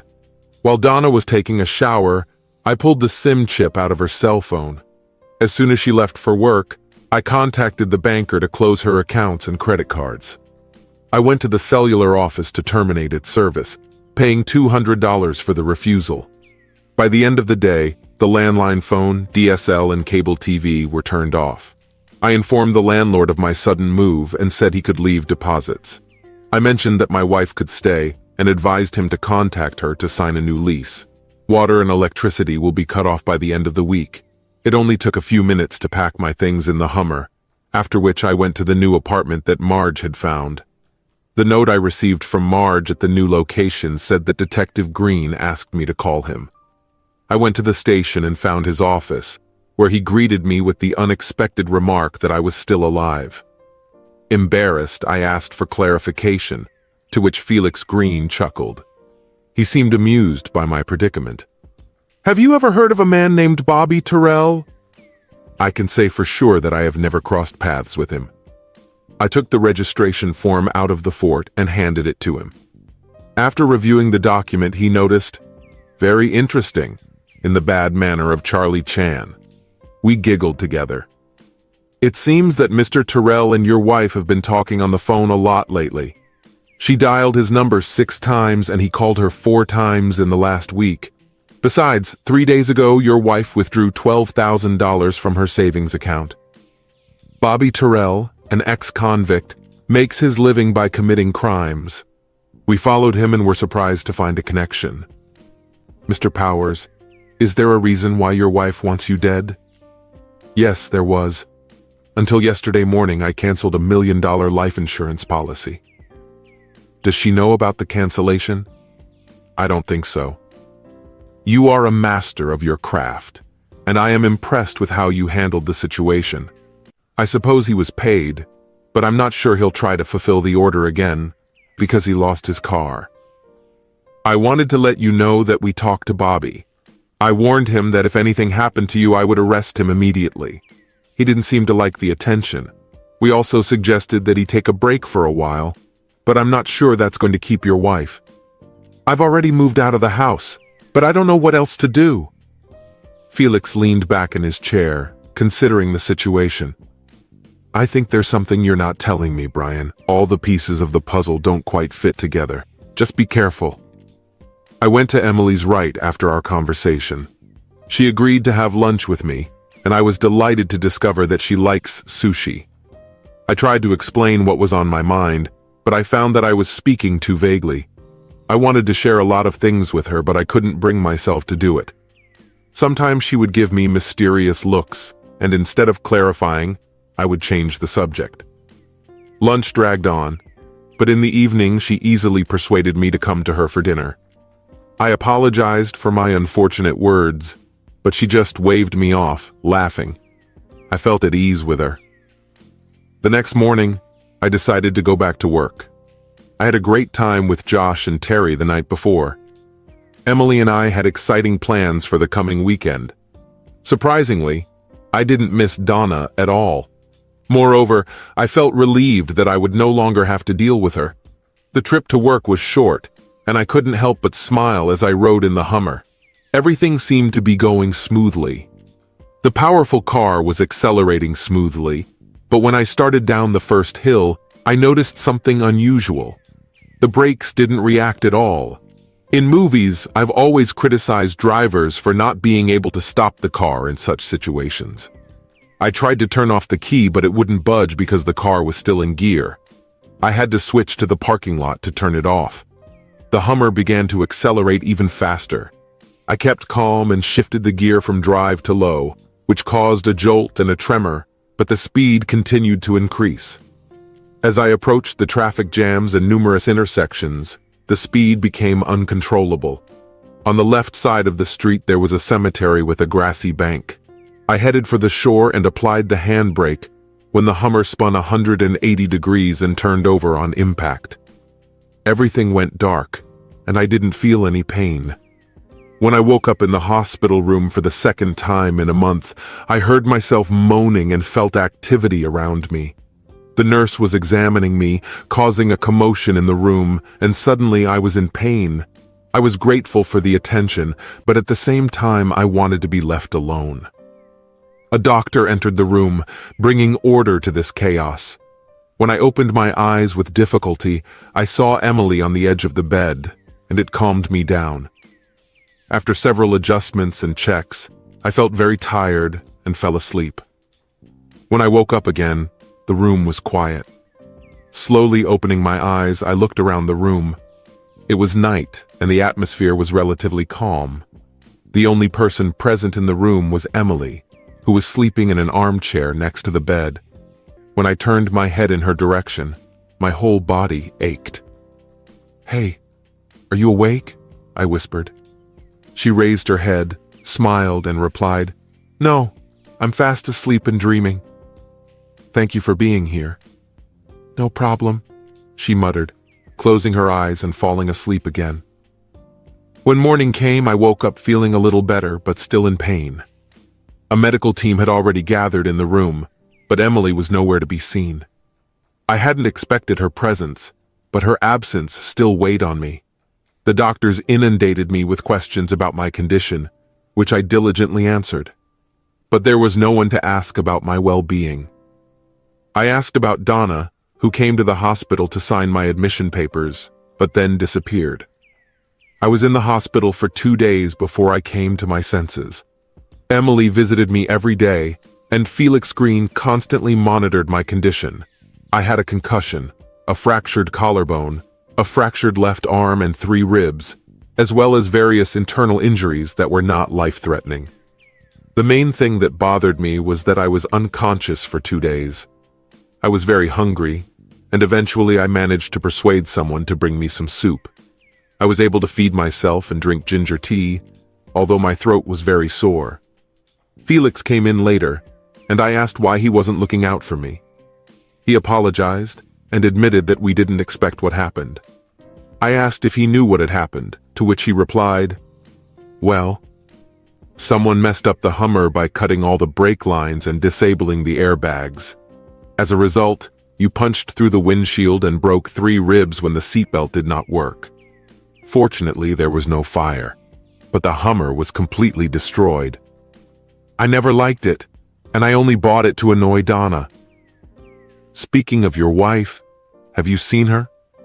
I haven't seen her since the accident, and she obviously signed the forms before she was admitted to the hospital.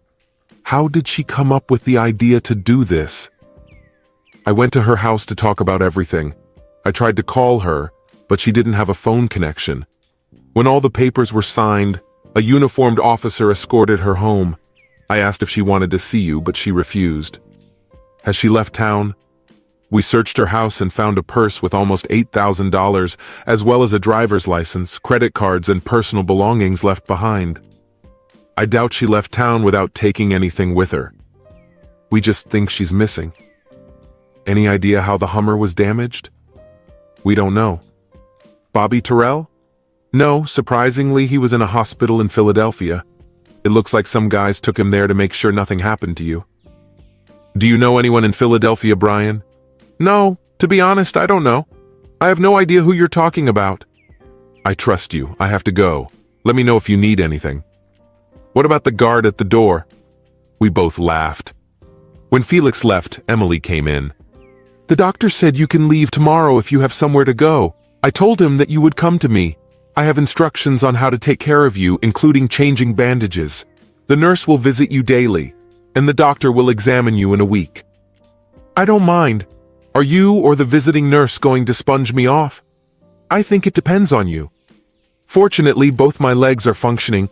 I can go to the toilet on my own, sit at the table, and eat like an ordinary person. Painkillers made me sick, so I tried to reduce their intake as much as possible. Emily and the boys have brought me so much happiness during my recovery.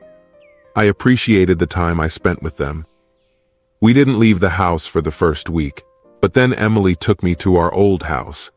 The owner of the house was there and was eagerly watching him. He didn't receive any messages from Donna about the rented house, and he had to decide what to do with your things that are still there. We took measures that suited both of us. Marge visited me at Emily's house. She saw Emily regularly at the hospital, and they seemed to get along. I was preparing to return to work, but I planned to spend some more time with Emily and her sons. My recovery was going well, so I continued to live with Emily and her boys. After about 3 months, the dynamics of our relationship shifted from platonic to romantic. I quietly moved into the master bedroom, and Josh and Terry took it as a natural development. We began to spend more time together, attend social events, and even participate in parent-teacher conferences. The only problem was that I was still legally married to Donna. Despite regular meetings with Felix, there was no progress in the registration of our divorce. In the end, I made the difficult decision to go to court with a request to declare Donna legally missing so that I could marry Emily.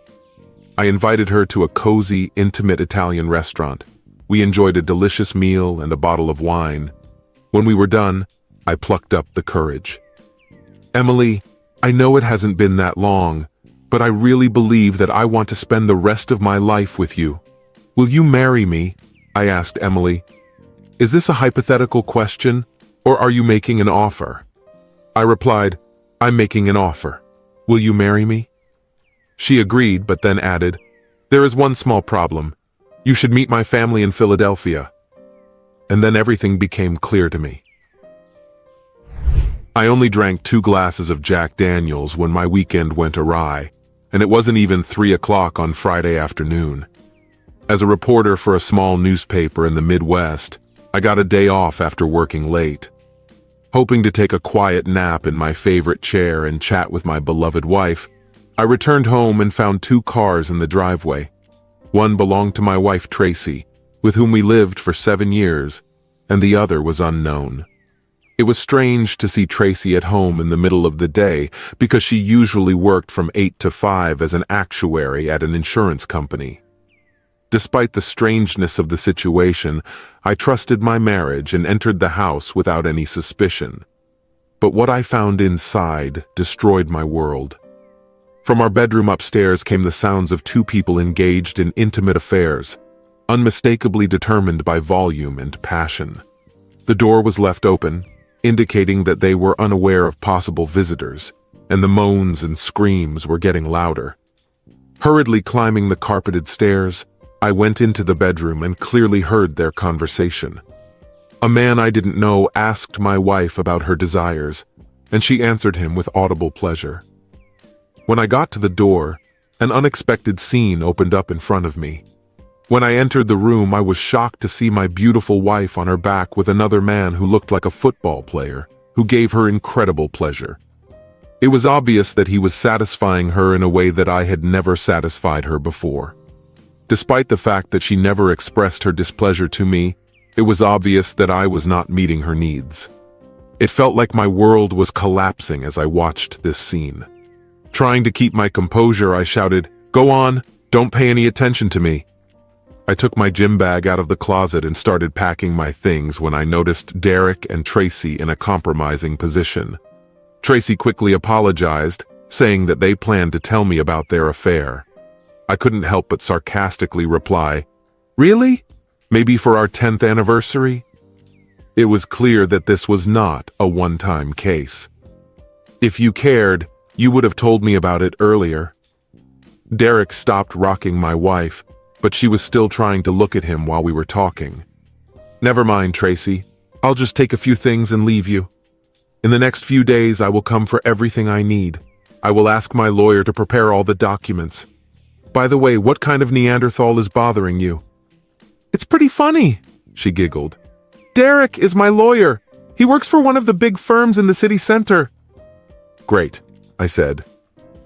When I left the house, I didn't bother to close the front door. After putting my things in my Ford F-150, I headed straight to my favorite place. It wasn't the best way to start the weekend. Most bars are empty on a weekday, and the Rusty Fork was no exception. Even my favorite bartender, Noel, didn't start his shift until 4. So I just sat in my seat and thought, I should have seen this coming. The last time we went to one of my wife's work events, her colleagues barely concealed their disdain for me. And by the end of the evening, I felt that she was beginning to agree with their negative opinions about my work and my ability to maintain the lifestyle she desired. Tracy openly compared our salaries, making it clear that she earns twice as much as me. That evening, on the way home, we had a tense conversation about her behavior, during which she accused me of being tipsy. I wasn't satisfied with her excuse, but I didn't hold a grudge, and after a few days we sort of reconciled, or so I thought. Now, sitting in a bar, I know that I have to take measures to ensure the safety of my finances. But right now, I don't give a damn about it. My credit card is only in my name, so I can spend the night getting drunk in my car. Tomorrow I will be looking for a hotel or an apartment. Tracy and I met at a Midwestern university and dated throughout our junior and senior years before I proposed to her. We understood that if I couldn't get a job at a well-known newspaper in a big city, then she would most likely always earn more than me. But we agreed that our incomes would be shared, and there would be no yours or mine. That's what I thought until recently. I'm not sure if my colleagues influenced the change in her behavior, but it seems that she stopped respecting me, and maybe even stopped loving me. Today's conversation with Noel clarified my position in her eyes. He was stunned by my early arrival at 4 o'clock. I told him the Reader's Digest version of what I had done the day before, and handed him the car keys with instructions to put me in a taxi later, but not to return the keys until tomorrow morning. He found it harsh. When a state trooper arrived at the bar around 9 p.m. looking for Mr. Simon Tillerson, he asked Noel if he was here. Of course, Noel gestured at me. The policeman slowly approached me. He could move gracefully. In a daze, I realized that he wanted to share the news that he couldn't wait to tell. He informed me that my wife and a man named Derek Riggs had tragically died in a semi-trailer accident in the city. The authorities searched for me for several hours until one of my friends mentioned my usual place, a bar. Confused and devastated, I shouted, "The drinks are on me!" "There is a God in heaven," I proclaimed, eliciting cheers from those around me. But policeman Reginald Masters seemed stunned by my unexpected reaction to the news of my wife's death. "Mr. Tillerson, I understand that you must be in shock, but—" he began, but I interrupted him. "It's not a shock, buddy. It's a delight." Stammering, I told him that I had caught my wife cheating that day. I was going to leave her, and now she's dead. The policeman looked shocked, but I didn't care. "We usually prefer that the next of kin identify the body for confirmation, but I don't think Mr. Tillerson will be able to help today," Masters told Noel. "Could you make sure he gets a message asking him to come to the wasteland tomorrow?"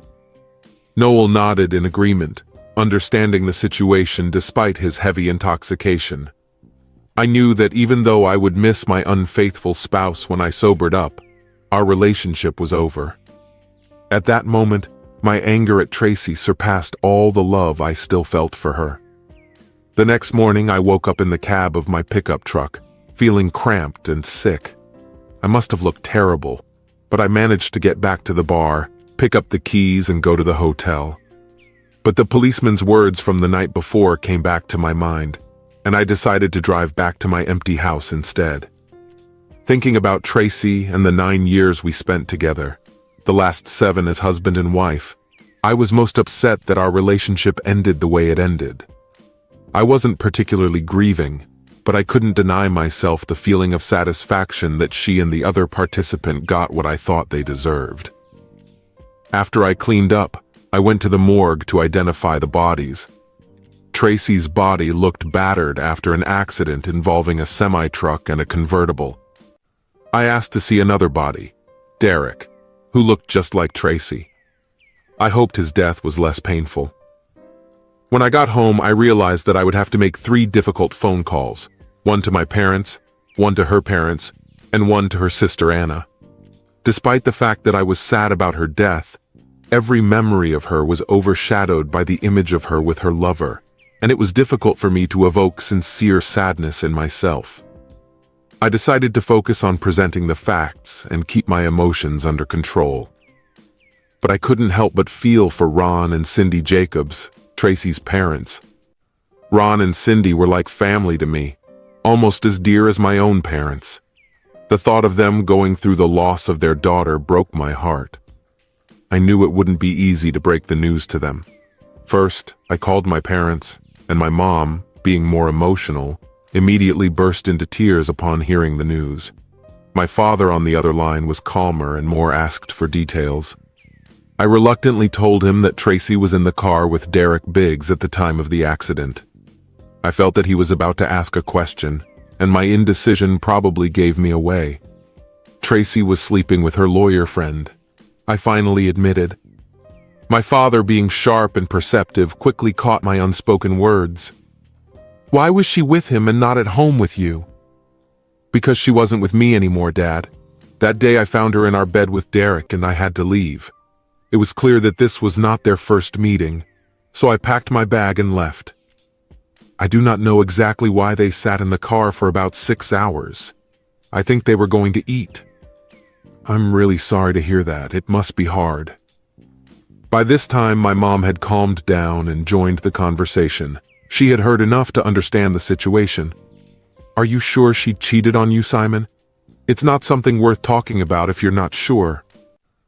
I abruptly interrupted the conversation and said bluntly, "Mom, I caught them at the scene of the crime. I know what I'm talking about." "Have you talked to Ron or Cindy yet?" my father asked. "I'll try to say as little as possible, Dad, unless they start interrogating me like you do. I won't lie if they ask me to." "Then everything can turn out badly. Son, remember that you are at a disadvantage. Show them the respect they deserve." "Yes, sir," I replied solemnly. Talking on the phone with Tracy's parents was like talking to my own parents. While her mother was devastated, her father quickly realized that at the time of her death, Tracy was with another man when she should have been with me. "Is there something you're not telling me, Simon?" Ron asked, while Cindy was crying in the background. "Tracy should have been with her husband at the time, not with another man in the car. It doesn't make sense, son." I was screaming and sobbing into the phone. Tracy cheated on me. I found her in bed with the man she died with, so I took my things and left. It seemed that they no longer cared what to hide, and they met together. "Have you seen them together? In your house?" Ron was shocked. He could not believe that his daughter, whose death he had just been informed of, had cheated on her husband and died in a car with her lover. "Yes, Ron, yes." Now I am full of anger at her, and strangely enough, I am pleased that both she and her lover met their deaths. They got what they deserved. Although I regret saying those harsh words to her father, they were undoubtedly true. He started yelling at me on the phone, but I cut him off decisively. "He bullied her, Ron, and that's why she started an affair," Cindy said. She demanded his attention and affection, but he did not give it to her, her parents said among themselves.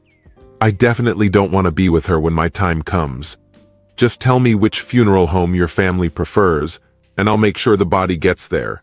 I will take care of the organization and financial aspects. You and Cindy will take care of the rest, such as viewing. Of course, I will not be present." "You can't ignore the fact that she was a part of your life, son," Ron said calmly. "You and she have been together for almost 10 years. You can't convince me that none of this meant anything." "It's possible, and it happened," I answered. "Our relationship ended the moment I caught her with Derek Biggs in our bedroom. Why should her death change my feelings? Maybe in time you'll feel different and regret not saying goodbye to her properly," Ron said softly. "I doubt it," I whispered back. The funeral was held at Ron and Cindy's church, the same one where Tracy and I exchanged vows, promising to love, honor, and cherish each other. The irony of fate did not leave me. I briefly thought about going to the funeral, but anger consumed me. Have you ever felt so angry at a dead person that you wanted to strangle him? That's exactly how I felt. Going to the funeral might have comforted Tracy's parents in some way, but it would only have made my rage worse. About an hour after the service was supposed to end, Tracy's sister Anya called me. I knew it wasn't going to be a pleasant conversation, but she needed to vent her emotions, especially if her parents hadn't told her the whole story. "Tracy was right. You're a terrible person. You have small dreams, a small mind, and a small future. You write for a small newspaper and have a small tool. I've always wondered why it took her so long to start cheating on you." "And good day to you, Anya," I replied politely. "So I assume you've been in the loop all along. Then why did you want to see me there if I'm such a bad person?" "Because you disgraced my parents. You're a terrible person." "How can you explain why Tracy's husband wasn't at the funeral?" Everyone asked a similar question. My parents were horrified when they had to explain to the Reverend why you didn't come. "You were terrible, and I hope you will suffer the same fate." "Now you're starting to understand, Anna," I shouted into the phone. "That's how I treated your sister and her lover when I caught them. And you know what? They got what they deserved. So why don't you just leave me alone?" I think this conversation was successful. I hired a realtor and immediately put the house up for sale. I moved my things into the spare bedroom and sold all our bedroom furniture, including sheets and pillowcases, on the cheap. I was never going to touch those things again. As for the rest of Tracy's things, I took her jewelry, most of which I gave her, sold them to a local jeweler, and gave the money to the church food pantry. I packed the clothes and everything else in boxes and took them to my parents, telling them that they could keep them or dispose of them as they saw fit. These boxes contained our wedding album and the usual small photos of us with each other. The image of Tracy and Derek Biggs in our marital bed was etched into my memory, and it was impossible to forget it. Ron helped me unload the boxes from the pickup truck, and when we were done, We hugged each other tightly with tears in our eyes. "See you guys," I whispered, and my voice shook. In the first 2 weeks after Tracy's death, I got a call from the Cruz Miller Insurance Company.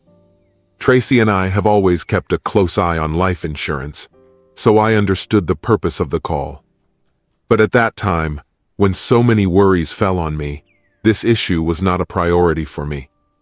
Now that the urgent matters have been resolved, I realized that it was time to deal with insurance issues. Tracy, who is well versed in the insurance business, has always taken the initiative in making insurance decisions on herself. We discussed the options, but in the end, I trusted her experience and knowledge to make the final choice. One of the decisions taken was to insure the life of each of us for $1 million with the condition of double damages in case of accidental death under the age of 45. For me, that meant paying $2 million. But then the insurance agent mentioned something that almost made me choke on my coffee. It turned out that since the truck driver was the culprit of the accident, his company would be responsible for the payment in connection with the death by negligence, unless I decide to go to court and sue them to get maximum compensation. The lawyer suggested that I aim for another $2 million, but in her opinion, given the circumstances, an amount of $3 to $4 million would be more appropriate.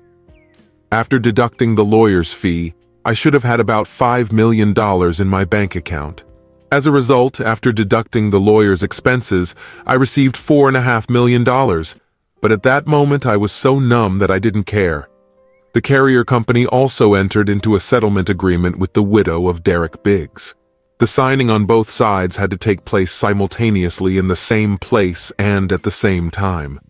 I had never met Derek's widow before, and although Tracy was a beautiful woman, Derek's widow was no less amazing. I wondered why he would want to jeopardize his marriage for an affair. Perhaps he was so sure that he would not be caught, that he did not think about the risks. After completing the paperwork at the company, Ellie Biggs invited me to have a cup of coffee with her. She had a question that no one could answer, and she hoped that I would be able to give an answer. I did not know that my husband had a girlfriend named Tracy Tillerson, and when I checked, his firm confirmed that she was not his client. But they were in the car together at the time of death. It seems that no one in Derek's office knows who she is, and doesn't want to share this information with me. "Who was your wife to my husband, Mr. Tillerson?" Taking a deep breath, I looked down at the Starbucks table where we were sitting. I didn't want to break the bad news to this extremely attractive woman. "Oh, that's bad," she said, as if expecting more bad news. "Mr. Tillerson, I think I have the right to the truth," she pleaded. Reluctantly, I shared my version of the story with her. Her expression became shocking and disbelieving. I felt a wave of nausea wash over me. "Thank you for being honest," she said, and quickly left the coffee shop. Despite my newfound wealth, my life was far from satisfying. I was not interested in dating. I was content with an ordinary apartment, and had few significant connections. Working at the newspaper was my only consolation. I spent a lot of time cycling and lifting weights every week, but I was just doing my duties. My father, God bless his soul, finally convinced me to see a therapist. The therapist diagnosed me with trust issues and recommended that I communicate more and try to live a fuller life. I considered the session a waste of time and never returned to it. Now I'm sitting at home watching baseball, remembering the conversation I had with Anna after Tracy's funeral 6 months ago. She definitely noticed that I write short stories for the local newspaper.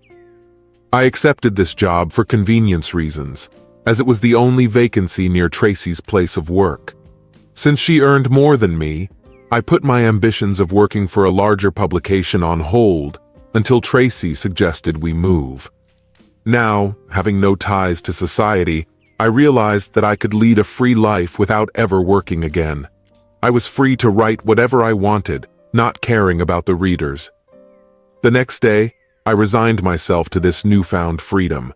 I submitted my resignation to my boss, Ernie, and announced my dismissal 2 weeks in advance. That evening, sitting in my apartment, I was looking at my collection of books. There were about 30 of them in total, and most of them were non-fiction. Among the 2 fiction books was Moby Tool by Herman Melville. This triggered introspection, a habit that some consider risky for me. Abstract thinking has always been my strong point at school, as evidenced by various tests. Before the era of internet hyperlinks, I often indulged in such reflections in my mind. On reflection, I realized that my unique way of thinking often baffled my friends during in-depth discussions. They quickly learned not to ask me what-if questions. Suddenly, a new idea struck me.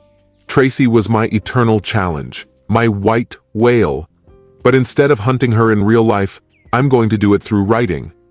So, I sat down at my computer and started writing a fictional story, the first since my school days. When the character of Derek Riggs died, and Tracy faced severe consequences, I felt a surge of strength that had been lacking for several months.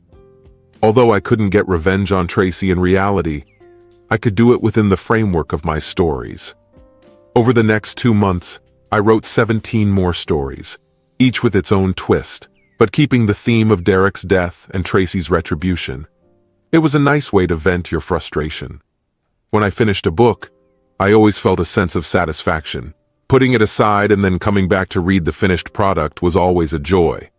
One day I came across Moby Tool, a real book with a cover and bound pages. I thought, I can do this. And that's what I did. 6 months later, I finished my first historical novel. Despite the fact that Derek's character had a terrible end and Tracy's character faced new challenges, I was proud of my work. It turned out that the publisher also saw potential in my novel. The deal wasn't perfect, but at least I didn't have to self-publish. Somehow, someone else appreciated my book, and the publisher even made 2 more copies. They wanted a second book and offered twice as much money, and I agreed. This time I wrote a book about a mysterious crime where Derek met his death again, and Tracy got into trouble. And yet the success of my novels gave me a sense of accomplishment. Completing the book brought a sense of satisfaction into my life, and high sales figures were a nice bonus. I felt like a confirmation roll, seeing so many people agree with my thoughts about Tracy and Derek. After the success of my second book, another publishing company approached me, offering a lucrative offer for 3 books. Despite the fact that I was already rich, I decided to give my current publisher a chance to agree to this offer. They agreed without hesitation. I spent 18 months with them, preparing 3 additional books. Although the plot of each book was similar, I changed the scripts and even added a little humor to the 3rd book. All 3 books were well received, but for me the most important thing was the sense of accomplishment that I felt with each completed book. I knew that I would never get answers to my questions about her actions, so I found solace in my work, which was the closest to satisfaction. As they say, I learned to love the one I was with. I recently signed a new contract with the publisher for 3 books, and this time the price has doubled.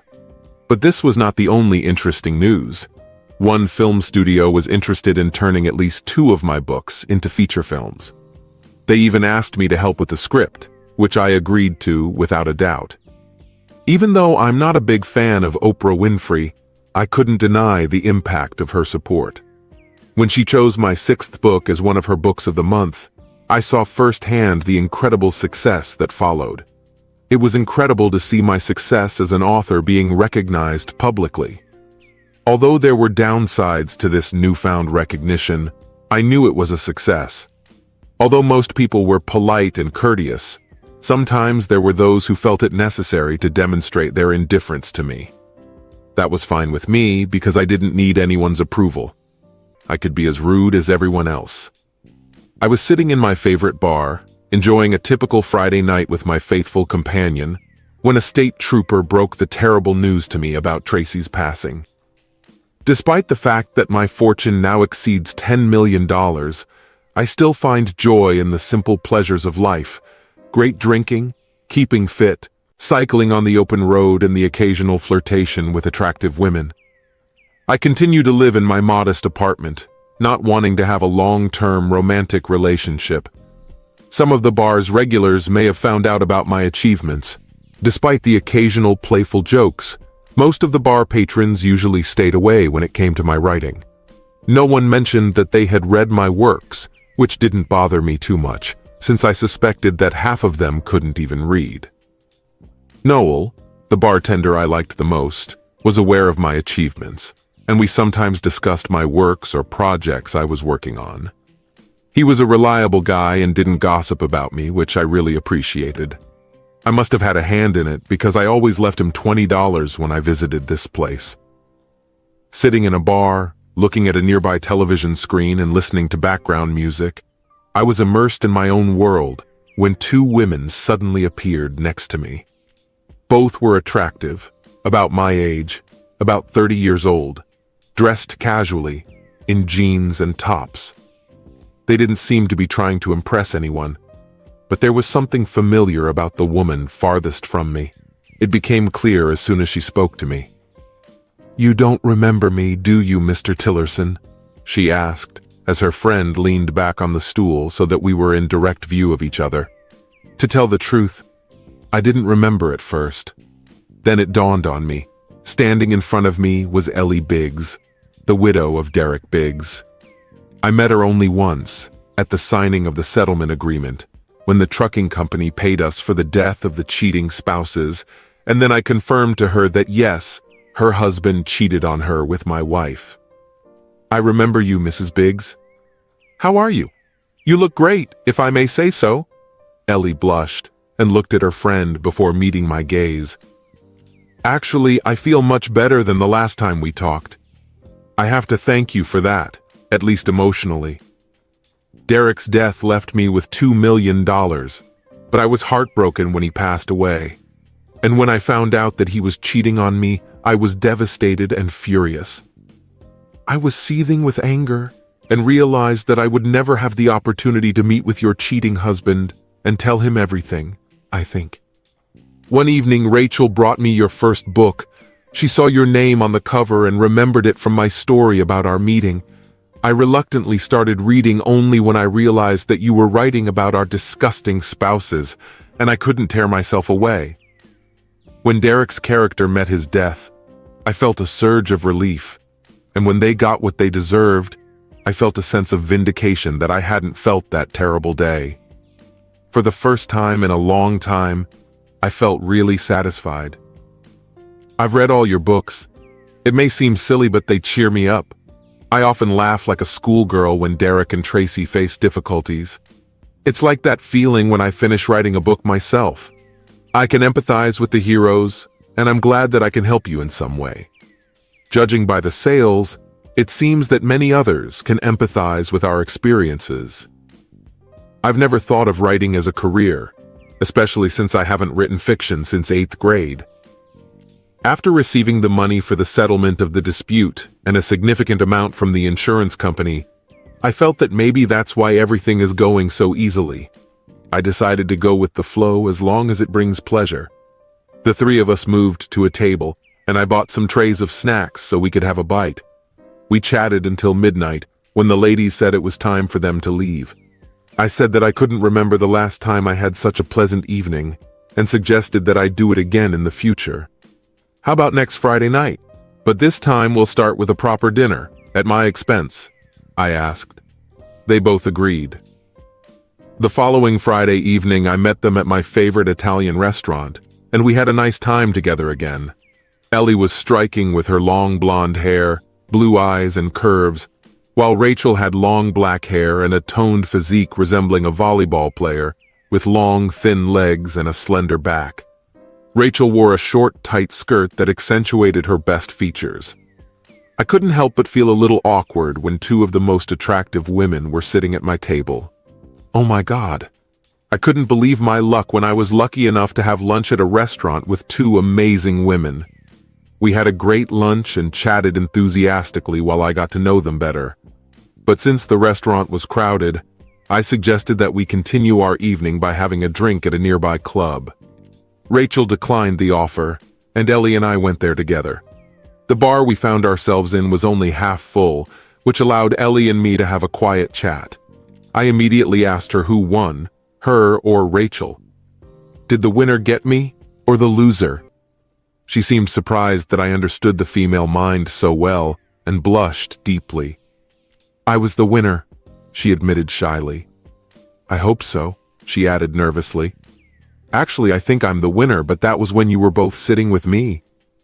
I joked that every guy in the restaurant probably wants to beat me up for having two of the most beautiful women sitting next to me. Ellie blushed even more. Can I tell you something? What is it? She asked cautiously. And you promise you won't be mad at me? Her serious look and wrinkled nose made me wary. I nodded hesitantly, not understanding in which direction the conversation would go. When I left the lawyer's office after signing the settlement papers, I despised you. I knew you weren't involved in Derek's affair with Tracy, but the fact that you found out about it before me created a sense of superiority that I didn't like. It seemed to me that you were hiding information from me, and I couldn't ignore this feeling. After the death of our unfaithful partners, we met again. It was like something out of a movie, not real life. A year later, Rachel gave me a book in which you wrote, pouring out your heart about the infidelity of our spouses. It was like a light bulb for me. I finally understood what had happened. For almost a year, I went to therapy with a psychoanalyst, trying to figure it all out. He immediately noticed the changes in my condition, and I handed him the book to read. During our next meeting, he said, "Excuse the expression, but this guy is a genius." It made me think, if I'm such a genius, then why am I living in a dilapidated house with over $10 million in the bank? Ellie was surprised. She knew about my compensation and insurance policy, but she didn't know that I was so financially stable. I explained that when you're lonely and afraid to trust others, money doesn't really matter. I am a simple man with no special vices. I don't consider my writing a job, so I don't have a traditional position. I don't have a partner with whom I can share my life or finances. When I first admitted this to myself, I realized how sad my situation was. I lived in a fantasy world where every few months I took revenge on fictional characters for their misdeeds. Although it was funny, I wasn't really living. I was just eking out an existence. I sat at the table for what seemed like an eternity, lost in my thoughts and not paying attention to the world around me. Then, as if out of nowhere, I felt a jolt of electricity on my lips. It wasn't from me, but from Ellie, who kissed me passionately. Her tongue explored my mouth, igniting a fire in me.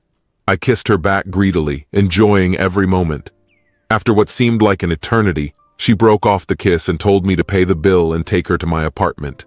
I came out of my stupor and complied with her request, feeling as if I had just woken up from a dream. In the 4 years after Tracy's death, I had intimate relationships with several women, but after my wife's death, I didn't really make love to anyone. Ellie and I admitted that we didn't have many partners after our previous relationship. We acted slowly and gently, exchanging deep and intense kisses. Our hands slowly and gently explored each other's bodies, truly savoring every touch. It was like we were following Stevie Wonder's example. When we finally connected, the passion was incredible and we shared an amazing and wild experience. For a moment, I lost all sense of time and space, and when I returned to reality, I found myself lying carefully on top of Ellie, using my hands for support as they began to tremble. I gently turned us over on our sides so that we were facing each other, and watched as she slowly opened her eyes and tried to catch her breath. "Wow," she whispered softly, looking at me. We stared at each other in silence, exchanging playful glances like teenagers. Finally, she spoke, expressing her understanding of what I had shared with her. I made a sincere promise to her, vowing every day for the rest of our lives to prove that I was worthy of her trust. In response, she agreed, realizing that this was not a marriage proposal, but a commitment to build a future together. Although we didn't get married right after that memorable night, it marked the beginning of our journey together. About a year later, we exchanged vows in a beautiful ceremony, confident that we had overcome our personal difficulties. We moved into a new spacious house that we built outside the city, with 5 bedrooms, one for us, the rest for the 4 children we hoped to have. We built guest apartments to accommodate regular visitors, and I expanded the subject matter of my works beyond the stories of Tracy and Derek's revenge. Dating Ellie helped me realize that I no longer needed to retaliate with words, but I continued to write 1 or 2 revenge stories a year to the delight of my publishing house's accountants, as they sold well. The success of my writing career, thanks to good karma, allowed me to take even more passengers on board the train.